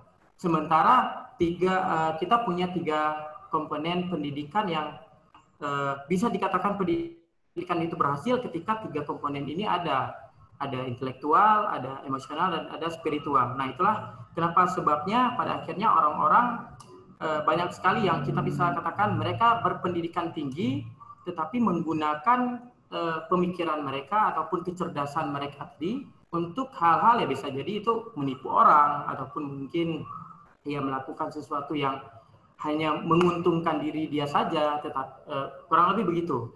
Tetapi coba seandainya ketika kita bisa mengenyam pendidikan di mana 3 komponen tadi, intelektual, emosional, dan spiritual ada, pasti kita bisa menempatkan kecerdasan kita ataupun bisa menggunakan kecerdasan kita pada tempat yang benar, seperti itu. Tidak hanya serta-merta melakukan sesuatu atas dasar keuntungan yang ingin kita dapatkan sendiri. Nah, itu juga yang kita ingin bangun bersama-sama di program Pustaka Kampung Impian ini. Kemudian dikit lagi saya juga ingin mungkin sedikit meminta maaf ya kepada teman-teman yang tadi saya singgung masalah guru, karena ini sesuai dengan apa yang saya dapatkan selama di desa. Karena saya sendiri sebetulnya tumbuh, lahir, dan berkembang di lingkaran guru. Orang tua saya sendiri guru, dan background pendidikan saya juga guru, seperti itu. Tapi alangkah sangat disayangkan ketika beberapa oknum yang mungkin saya dapatkan di desa-desa tempat pelaksanaan program Pustaka Impian yang saya sebutkan tadi, mereka seperti tidak bertanggung jawab atas status PNS yang mereka sandang, seperti itu.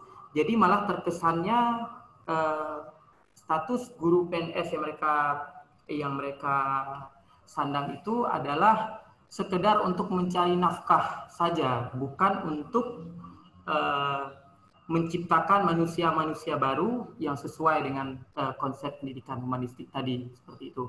Nah, hal-hal seperti itu sangat disayangkan. Nah, ini bukan dalam artian saya ingin merendahkan profesi guru, tidak, tetapi ada oknum-oknum tertentu yang sehingga membuat orang lain berpikir bahwa wah, kok begini sekali ya, guru yang seharusnya menjadi tempat tumpuan anak-anak kecil selain berkembang tumbuh, tapi kok malah seperti memanfaatkan keadaan dan mereka seperti tidak bertanggung jawab atas status PNS mereka tersebut. Nah, kita juga kalau berbicara itu kita harus lihat dari versi gurunya sendiri sebetulnya, karena beberapa saya sempat berbicara dengan guru-guru di daerah tersebut, kenapa mereka sampai mengadakan shift.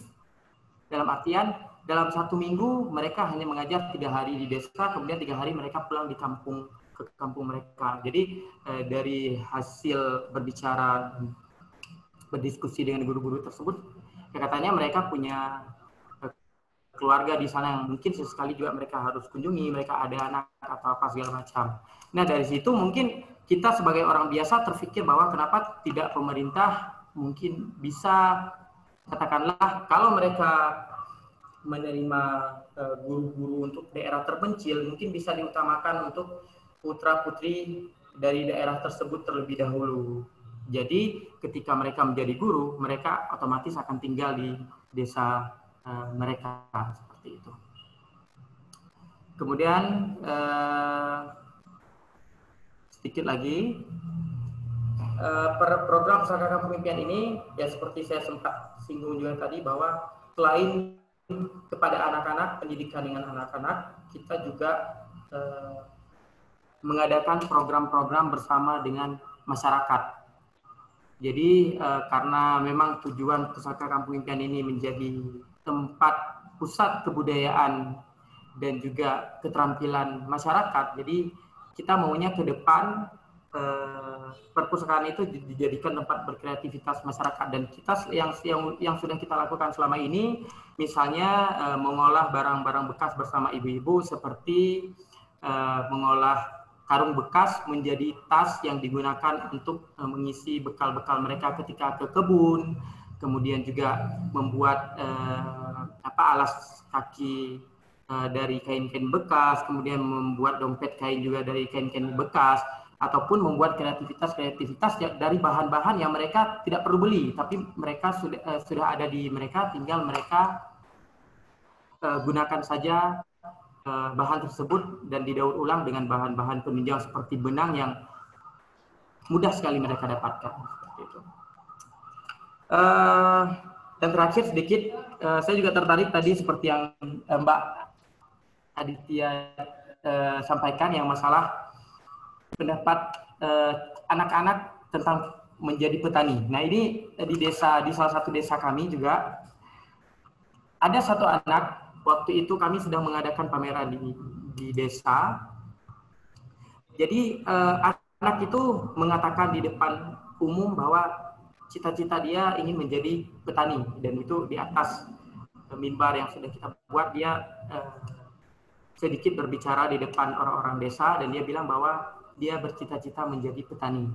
Kemudian respon orang-orang di situ sendiri seperti malah terkesan merendahkan anak ini, bahkan orang tuanya sendiri merasa seperti dipermalukan oleh anak ini. Nah, sebetulnya inilah tugas kita untuk terus memberikan pemahaman baik kepada masyarakat, kepada para orang tua mereka, bahwa petani itu bukan pekerjaan yang rendah. Jadi apa yang mereka lakukan selama ini di desa, apapun pekerjaan mereka, baik itu nelayan, baik itu petani, itu bukan pekerjaan yang rendah. Dan menjadi pilot, menjadi guru, menjadi dokter yang mungkin selama ini cita-cita kebanyakan anak-anak ya.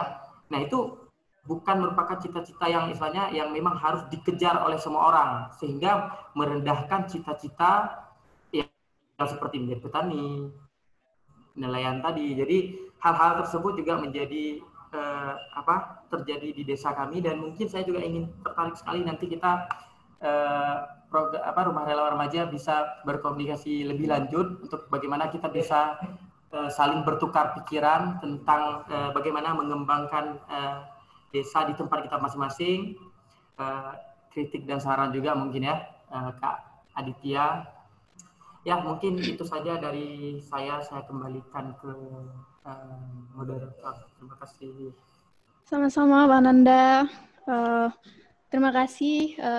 Jadi ini saya rangkum, pada dasarnya Pustaka Kampung Impian itu hadir atas dasar-dasar pendekatan yang akan hal-hal seperti misalnya kita temui anak-anak yang tidak bisa membaca pada tingkat kelas 6 SD, seharusnya mereka sudah bisa membaca, namun itu tidak terjadi gitu, beberapa hal gitu seperti itu. Kemudian yang kedua, di Pustaka Kampung Impian juga ada, ini kita program pameran ini kita buat tema Kampungku Sayang. Bagaimana cara kita mengenalkan kepada masyarakat banyak atau terutama adik-adik yang berada di desa gitu ya. Bagaimana cara mencintai kampung kita sendiri tanpa harus menganggap bahwa kampung kita itu sebagai sesuatu yang tidak patut kita berada di situ, sehingga kita memilih untuk pergi keluar, dan pada akhirnya kita meninggalkan budaya seperti misalnya bertani gitu. Kita lebih memilih bekerja di luar gitu. Saya pikir ini cukup menarik ketika kita perpaduan antara diskusi kita pada siang hari ini dengan Kak Aditya dan Rumah Relawan Remaja, dan dibantu juga dengan dari Ibu Roksana begitu. Jadi perpaduan yang kompleks gitu. Kita masih ada waktu hingga 1 jam lebih kurang. Ini sudah ada beberapa pertanyaan yang masuk begitu. Kita bacakan langsung ya.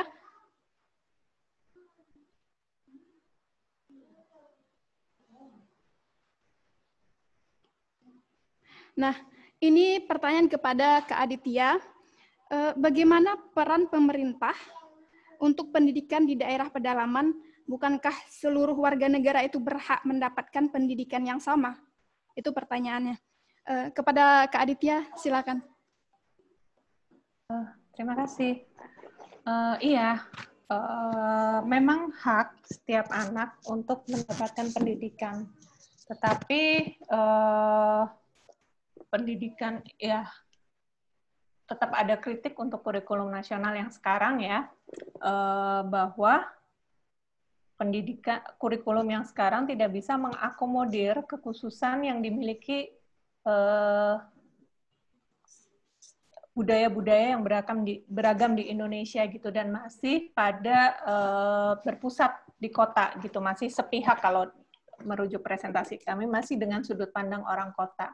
Padahal Indonesia kan beragam dengan banyak kekayaan budaya, dan itu tuh potensi kekayaannya Indonesia sebetulnya. Sayang kalau tidak difasilitasi dalam pendidikan. Nah, menurut Sokolah, keadilan pendidikan itu bukan hanya masalah pemerataan, tetapi setiap warga negara, setiap anak-anak juga berhak mendapatkan pendidikan yang sesuai dengan karakter budayanya. Jadi tidak cuman ada sekolah, ada guru, tetapi juga materi kurikulum yang sesuai dengan kebutuhan dia untuk merespon persoalannya sehari-hari gitu. Dan jangan lupa bahwa masyarakat adat juga punya hak untuk mendapatkan pendidikan yang sesuai dengan budayanya. Mereka bahkan berhak untuk menyelenggarakan pendidikannya sendiri, dan pemerintah wajib memfasilitasi itu. Itu sudah ada undang-undangnya, cuman mungkin tidak populer.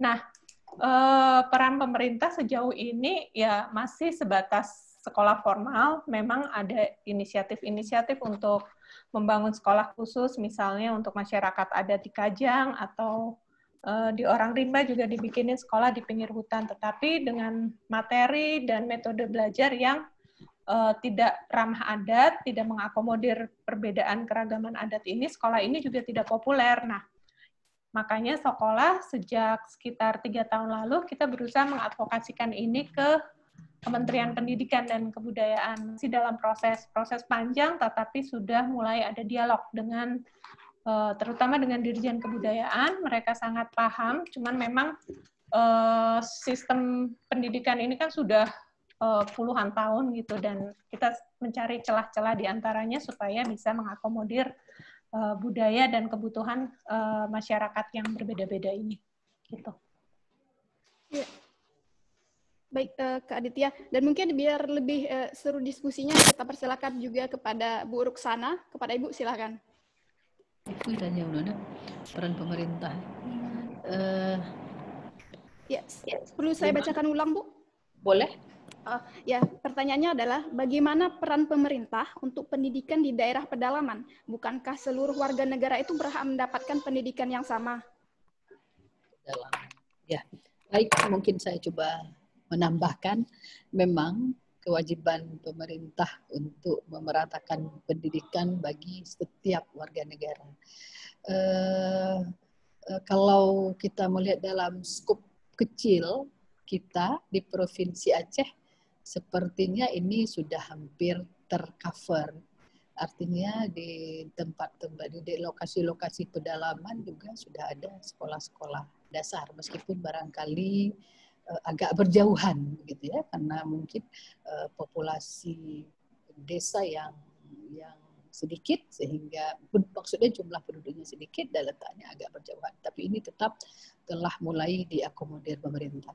Kita juga melihat barangkali semua bahwa kita sekarang ada dana desa, walaupun desa itu terpencil, tapi kalau dia sudah termasuk, itu adalah sebuah desa, punya pemerintah, punya wilayah, punya masyarakatnya.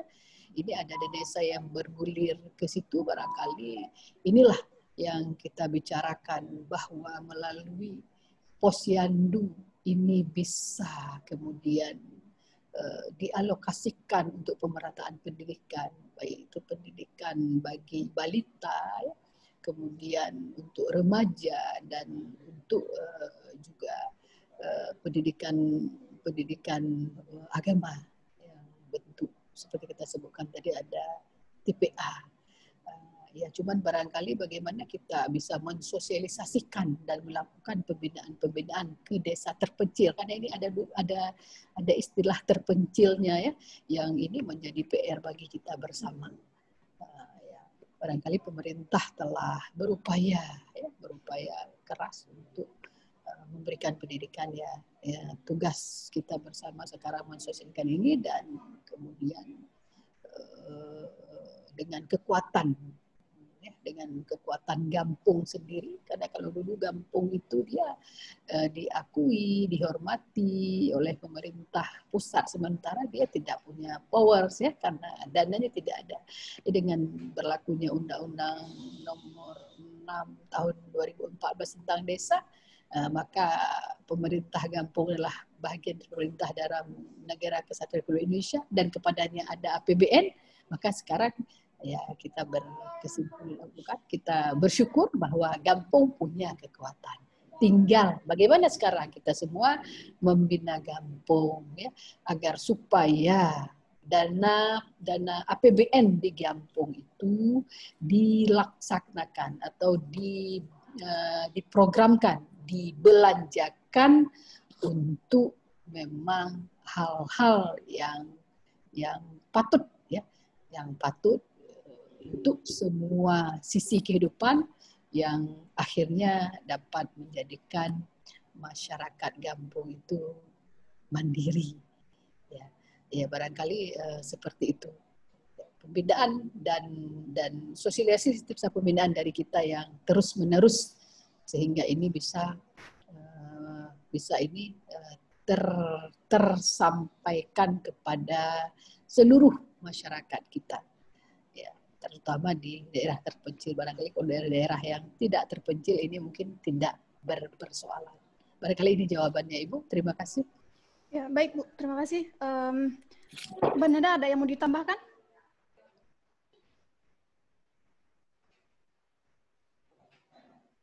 Oke. Saya pikir sudah cukup. Oke. Kita lanjut ke pertanyaan selanjutnya. Sudah ada beberapa juga yang masuk lagi.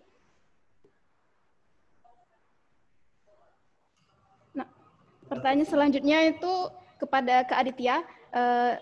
Saya Fatma dari komunitas Sigi ingin bertanya, berapa lama waktu yang dibutuhkan untuk melakukan pendekatan kepada orang rimba yang kemudian bisa membuat kurikulum khusus untuk mereka? Silakan Kak.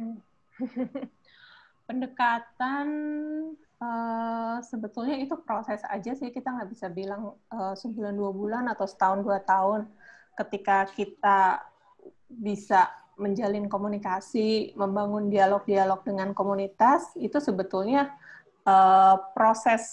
prosesnya gitu. Maksudnya, waktu kami tahun pertama di Rimba, mungkin kita sudah berdialog, tetapi mungkin muatannya tidak sebanyak yang kita punya setelah kita 10 tahun di sana gitu. Tetapi bukan berarti tahun pertama itu tidak bisa menghasilkan apa-apa gitu. Jadi tetap prosesnya yang penting adalah pelibatan komunitas itu. Tidak ada waktu sakleknya berapa lama kalau secara pendekatan ya. Tetapi misalnya kita mungkin bisa dengan membuka forum-forum dialog, banyak ngobrol, dan yang terpenting adalah ketika yang paling Sokola rasakan adalah ketika kami live in di sana, itu proses-proses itu jadi jauh lebih mudah karena pertama mereka sudah lebih percaya dengan kita gitu.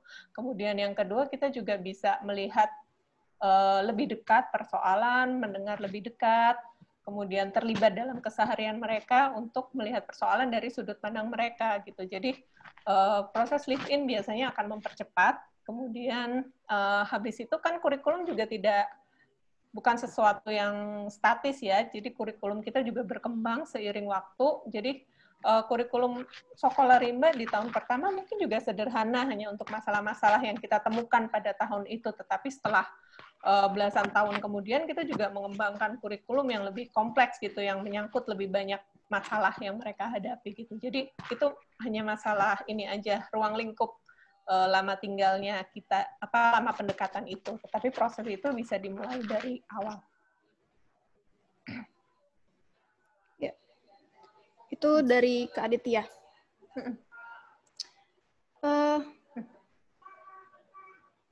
Selanjutnya itu pertanyaan, apa bisa dibagi Mbak kurikulum pendidikan untuk anak rimba katanya? Bisa sih, tetapi kalau cuma kalian teman-teman dapat kurikulum aja juga nggak bisa diaplikasikan di tempat lain kan, karena itu sangat khusus, misalnya tentang advokasi rimba, tentang adat-adat rimba gitu. Tetapi mungkin kalau teman-teman ada kesempatan buat ikut webinarnya sekolah atau acara-acaranya sekolah, biasanya kita suka sharing tahapan programnya sekolah itu gitu. Iya. Kemudian ini untuk Bu Ruksana, Bu ya.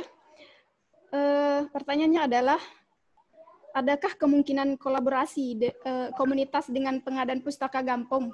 Misalnya itu seperti yang Rumah Relawan Remaja adakan, yang fokusnya itu membangun pustaka di Gampong, Bu. Silakan, Bu. Baik. Ini Ibu apakah ada contoh desa yang sudah membangun pustaka yang Ibu sampaikan, artinya yang itu menjadi objek pembicaraan kita pada hari ini?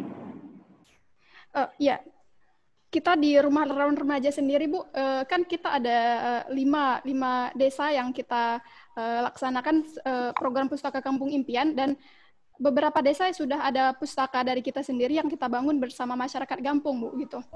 Iya, kalau seperti itu saya pikir begini, inilah yang kemudian yang kita bicarakan di awal tadi, bahwa di bawah Posyandu itu juga boleh ditambahkan layanan dasar lainnya yang memang dibutuhkan oleh Gampong.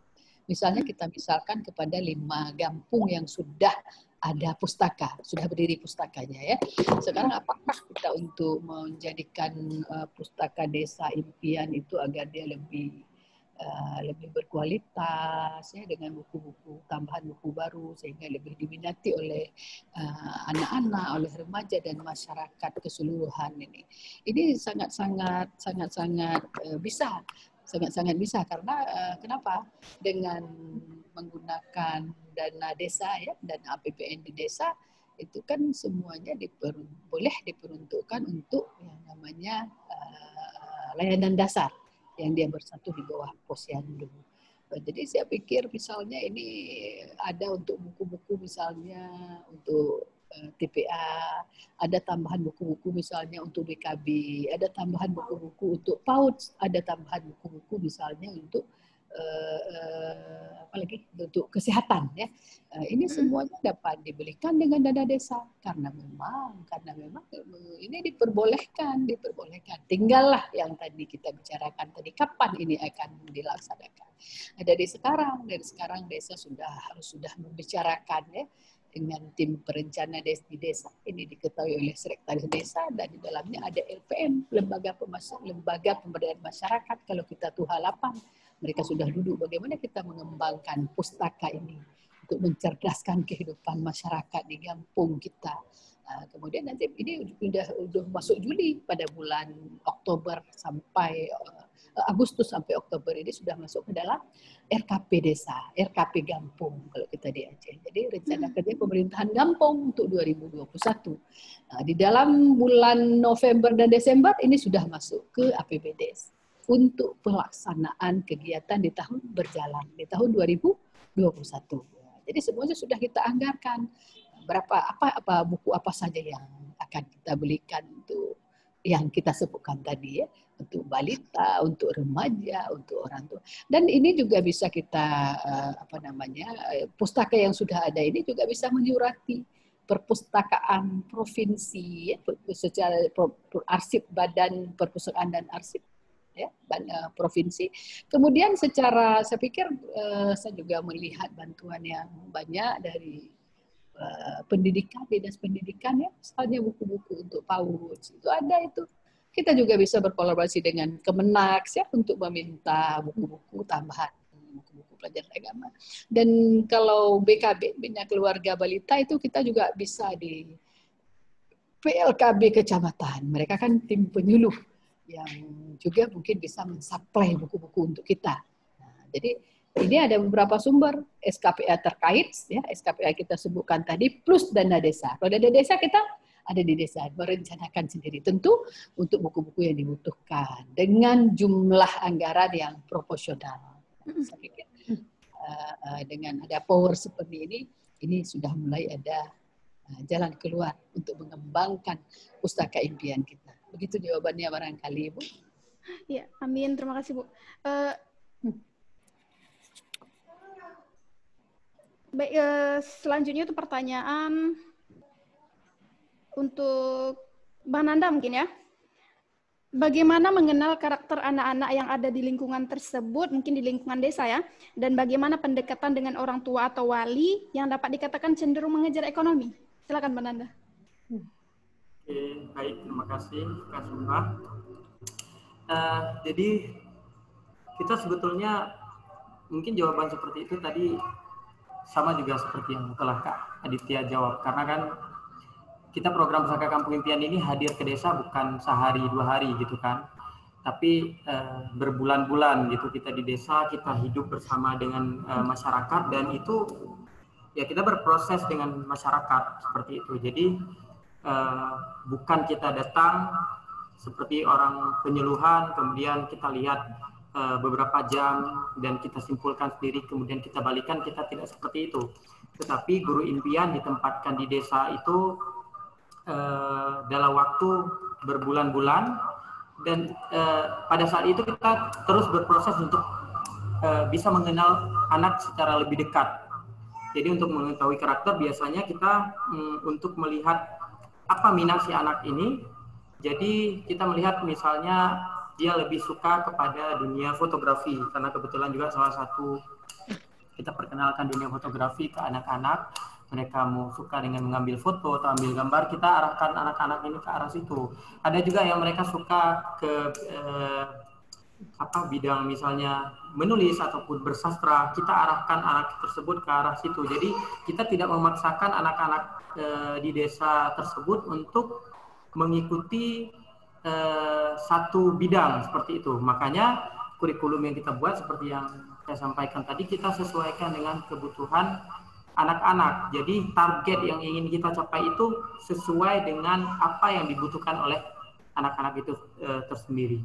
Nah, untuk masyarakat desa juga seperti itu, karena memang kita tinggal di sana sebulan, kadang-kadang kita juga numpang di masyarakat desa.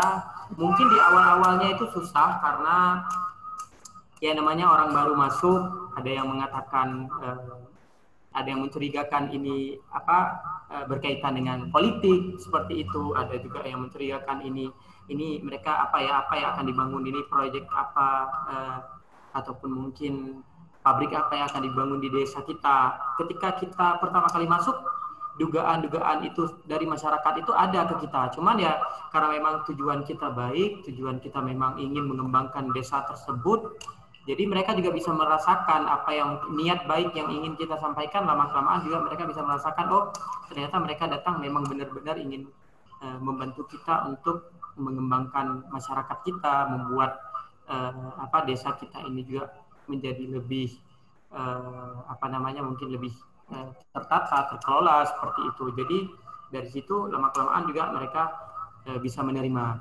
Kemudian yang mengenai masyarakat tadi yang lebih cenderung ke materi ya, ke ekonomi, mengejar ekonomi. Sebetulnya bisa dikatakan memang pemikiran masyarakat di beberapa desa yang kita datangi ini, mereka menganggap bahwa kehidupan kota itu memang lebih baik. Ya seperti cerita tadi. Dan juga terpengaruh oleh tontonan-tontonan di televisi mungkin. Jadi yang menganggap kehidupan desa itu ya begitu-begitu saja, tidak ada yang spesial dengan kehidupan desa, sehingga mereka menganggap bahwa orang-orang dari kota itu memang orang-orang yang memang mereka harus seperti orang-orang di kota, punya uang banyak, punya mobil atau apa segala macam. Nah kemudian kita hadir sebagai orang yang bisa kita katakan mereka melihat dari look kita saja sederhana. Jadi istilahnya kita relawan yang kita datang, yang kita kirim ke desa-desa tersebut, mereka tidak menggunakan emas yang mencolok, tidak menggunakan pakaian-pakaian yang bisa dikatakan fashion anak-anak kota, kemudian juga dari cara kita bertutur, tidak bahasa yang kita gunakan juga harus sesuai dengan bahasa masyarakat desa, kemudian juga cara kita berkomunikasi, kemudian menghadapi hal-hal kecil, misalnya kita tidak menganggap sinis masyarakat desa. Nah, hal-hal itu yang kita lakukan terus-menerus, berulang-ulang, insya Allah kita akan dekat dengan orang-orang desa, dan sampai pada akhirnya seperti yang mungkin sekarang relawan dari Rumah Relawan Remaja rasakan, bahwa bahkan mereka kadang-kadang ketika kita sudah kembali, mereka seperti ada rasa sedih, ada rasa tidak ikhlas melepaskan kita begitu. Dan begitupun ketika menunggu kita kembali begitu, mereka seperti ada kerinduan, ini kapan lagi relawan-relawan ini datang untuk bermain bersama kita, berkegiatan bersama kita, seperti itu. Jadi kurang lebih seperti itu.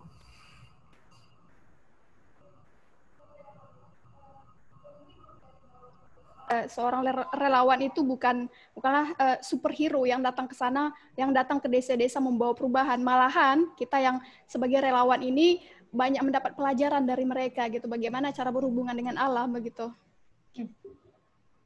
Ada tanggapan dari Kak Aditya?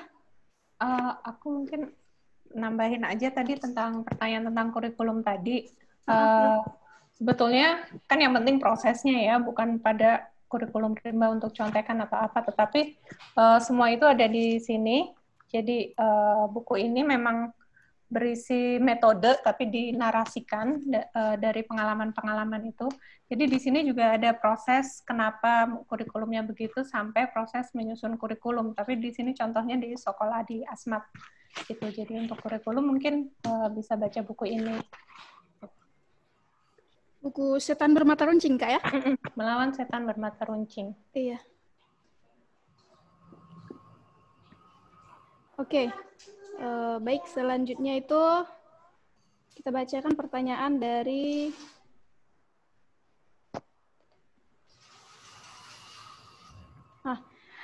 mau nanya nih ke Mbak Anindita, gimana caranya masuk melaksanakan program di Kajang, karena saya masih amazed banget dan penasaran bagaimana sekolah masuk di lokasi adat tersebut. Silakan, Kak. Dari siapa itu? Dari Rahmiana Rahman. Dari Rahmiana. Ya. Orang Sulawesi Selatan kah? Atau bukan? Iya, benar. Oh iya. Baik, sudah bergabung ya. Sebetulnya sama seperti cara masuk ke tempat-tempat lain, sebetulnya mirip yang dikatakan Anda tadi ya. Kita datang dengan niat baik, terus datang dengan sederhana gitu, dengan penuh hormat pada mereka gitu. Kemudian ya udah berteman aja, ngobrol, melibatkan diri dalam keseharian mereka. Jadi kalau sekolah merekrut volunteer gitu ya, ada satu nilai yang mutlak untuk dimiliki, yang yaitu kerendah hatian. Jadi rendah hati, bahasa Latinnya tuh bahasa Inggris humility, dari bahasa Latin humus yang artinya bumi. Jadi orang-orang yang bisa membumi gitu ya, datang ngobrol, berteman dengan orang-orang desa, tanya kabar, tanya kalau cemberut tanya kenapa gitu. Jadi kita berteman aja. Nanti proses-proses itu kemudian akan jadi dialogis gitu, saling membangun. Komunitas bagaimanapun akan membangun kita sebagai relawan, dan kita relawan juga ada sesuatu yang bisa kita berikan kembali ke komunitas gitu. Ya, itu saja ya Mbak. Selanjutnya itu kepada Bu Ruksana, ini pertanyaannya adalah, apakah bisa kita sebagai masyarakat biasa membangun pustaka kampung dengan dana desa? Dan apa saja syarat-syaratnya untuk diajukan ke kampung sendiri? Silakan Bu. Berarti kita mengulangi ulasan jawaban seperti tadi, Bu. Ini dibicarakan dulu. Ini langkah-langkahnya. Yang pertama adalah kita sebagai masyarakat desa yang kemudian menjadi kader ya, kader yang akan membangun pustaka di kampung ini berkolaborasi dengan lembaga kemasyarakatan lainnya, boleh melalui Posyandu, PKK, LPM ya, Kemudian perencanaan di desa ini diketuai oleh Pak Sekretaris Desa. Jadi dalam bulan Juli ini sudah masuk rencana kita akan membangun pustaka. Tentu kalau ini sudah masuk, kemudian kita akan membentuk SK, ya, SK kepengurusan pustaka Gampung. Ya, ini adalah ditandatangani oleh Pak Keci. Jadi di review RPJM ini sudah ada di bulan Juli. Di Agustus nanti kan ini sudah masuk, dikawal terus, tentu dengan persetujuan semua ini sudah masuk ke dalam rencana kerja pemerintah desa. Tadi ingat SK ini sudah ada ya, SK pengurusnya sudah ada.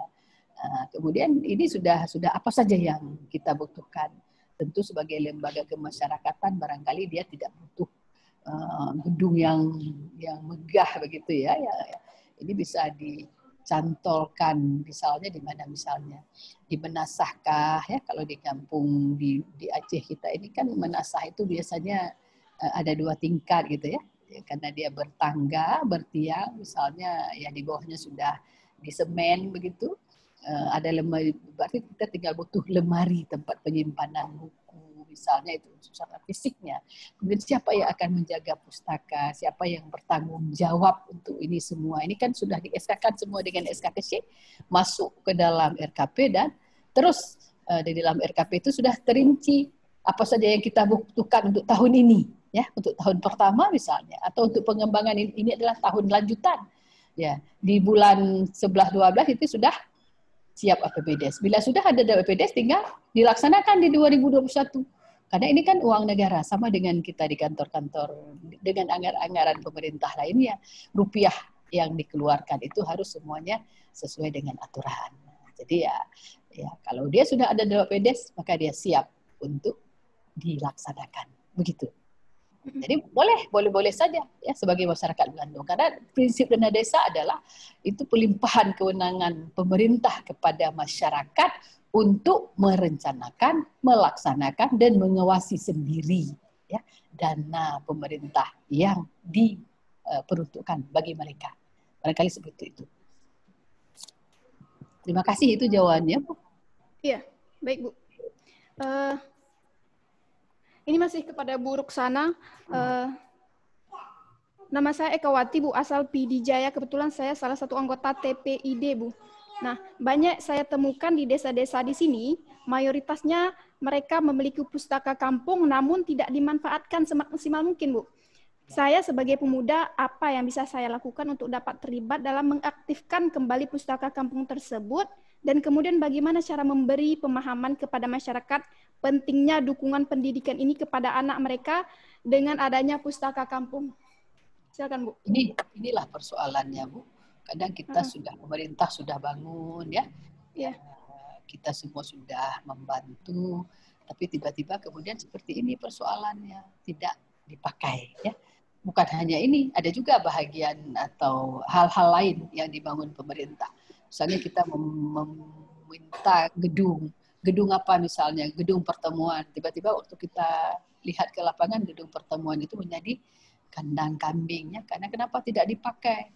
Ada juga kita kadang membangun pustu misalnya ya, karena nggak dipakai-pakai itu sudah menjadi sarang-sarang binatang-binatang. Begitulah, artinya ada kemudian bangunan-bangunan atau apa yang telah kita mintakan akhirnya kita sendiri tidak pakai.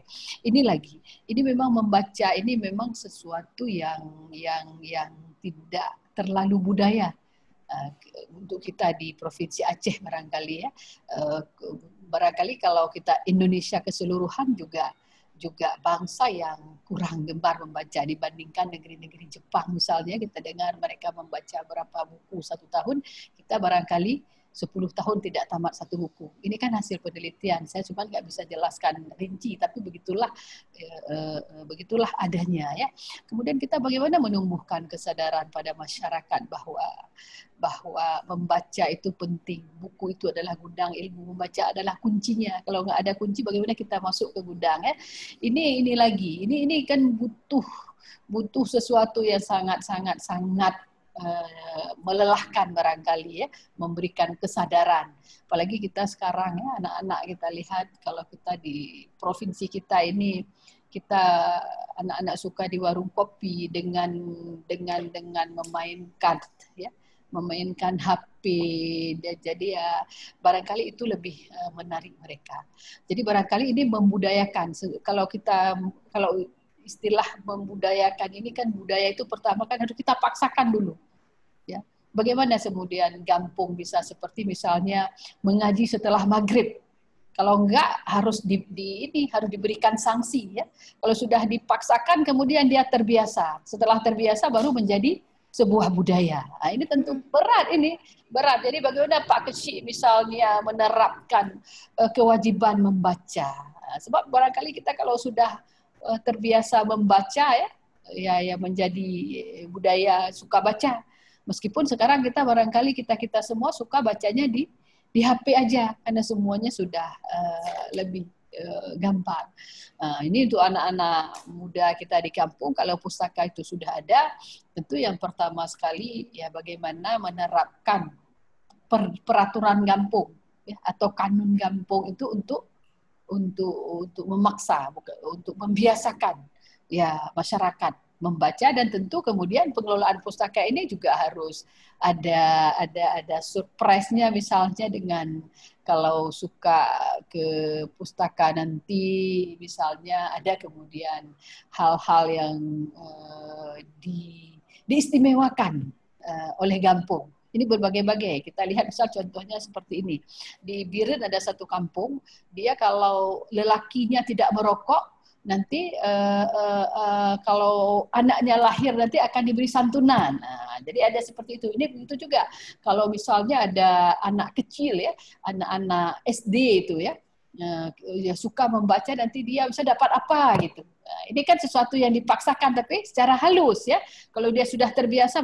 Dan yang kedua adalah bagaimana kita juga bisa menjadikan pustaka ini menarik barangkali ya. Kalau untuk anak-anak balita ya kita bisa siapkan buku-buku coret-moret ya, menggambar, mewarnai ya. Itu kan bisa mendatari, atau buku-buku dongeng. Tentu di pustaka juga harus piawai yang yang menjaganya. Dia bisa bercerita, misalnya cerita misalnya Khalid bin Walid misalnya ya, dari buku itu dia bercerita kepada anak bagaimana dulu Khalid bin Walid dengan pedang dia bisa membunuh atau bisa mengalahkan musuh misalnya ya, atau cerita bagaimana kemudian siapa misalnya buku-buku sejarah yang itu disukai anak-anak. Mendongeng itu disukai anak-anak. Anak-anak kalau kita dongengin itu, kalau anak lebih kecil barang kita mau cerita kancil dan gajah ya, cerita gajah dan kancil diceritakan di pustaka. Dia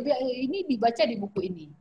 Setelah dia menarik nanti pasti dia akan baca sendiri. Jadi ini sesuai dengan, jadi artinya ada untuk anak-anak kita budayakan dengan dongengan dulu, kemudian dia baca lagi, dan tentu kepada masyarakat pada umumnya dengan metode-metode tersendiri.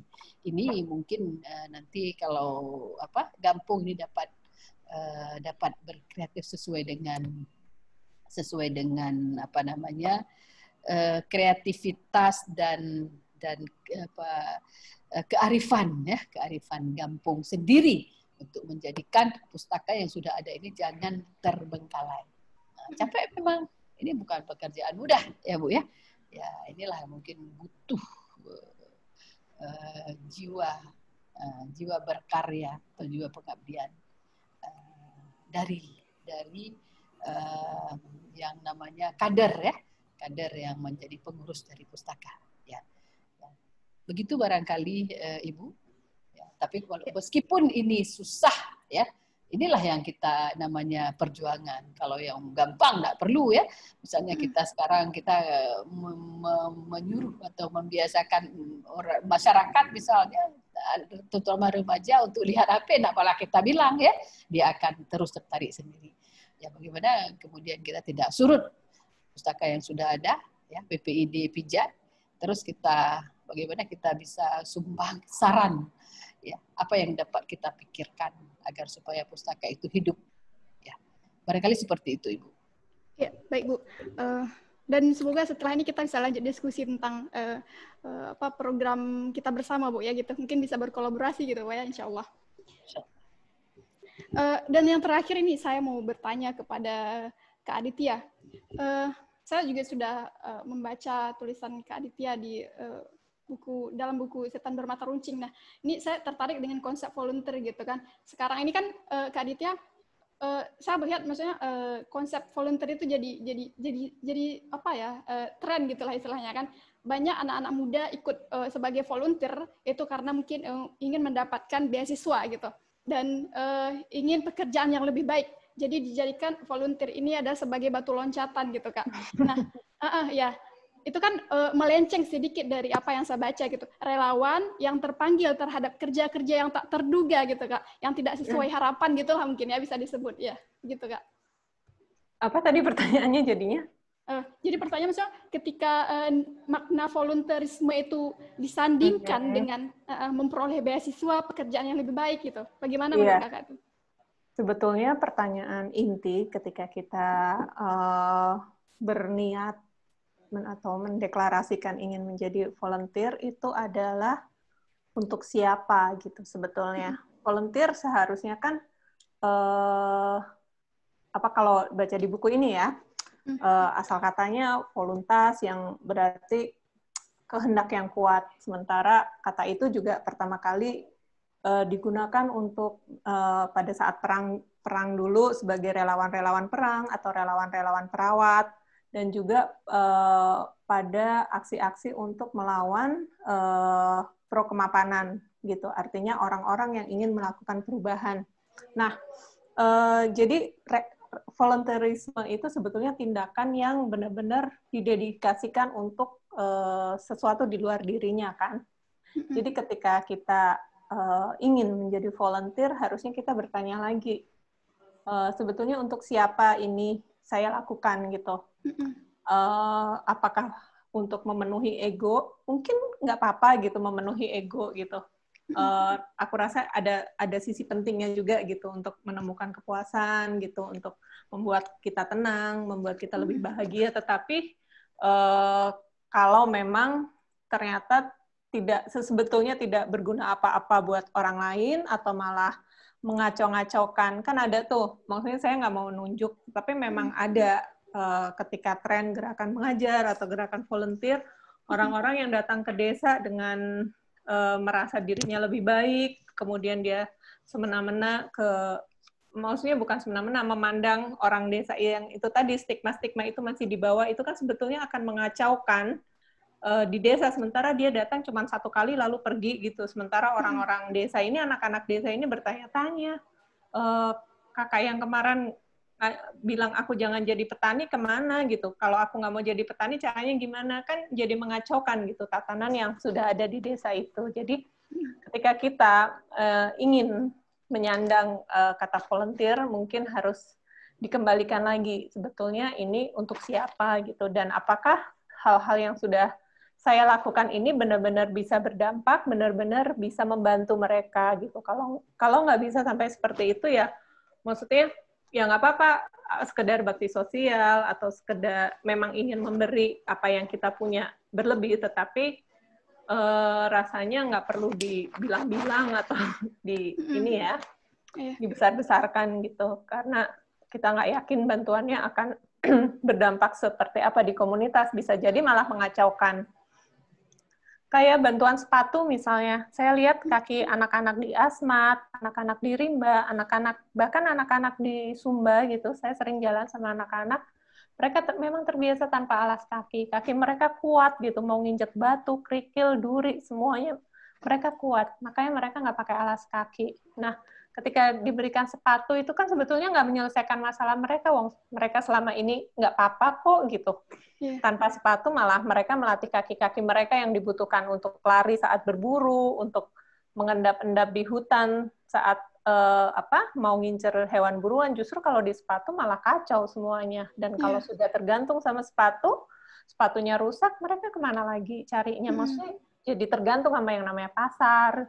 Yang jadi tergantung dengan dunia luar, tidak jadi mandiri lagi gitu.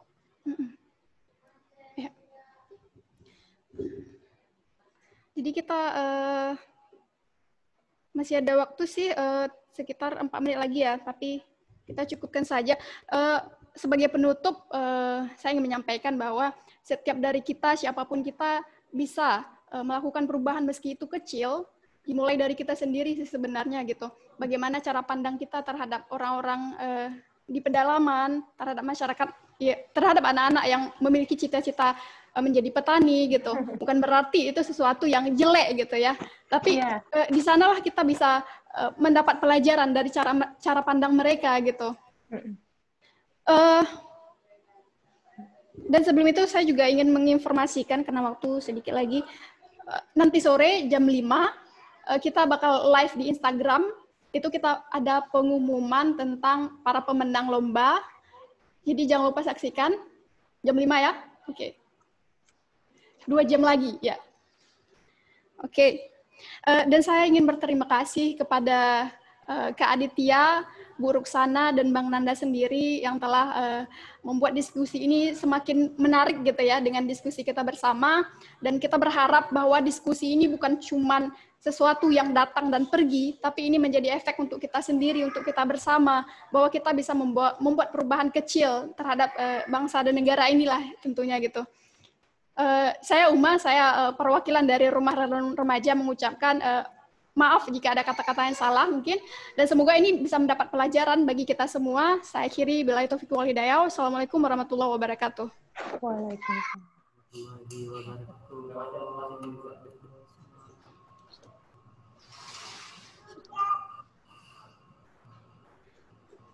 Sudah Bang.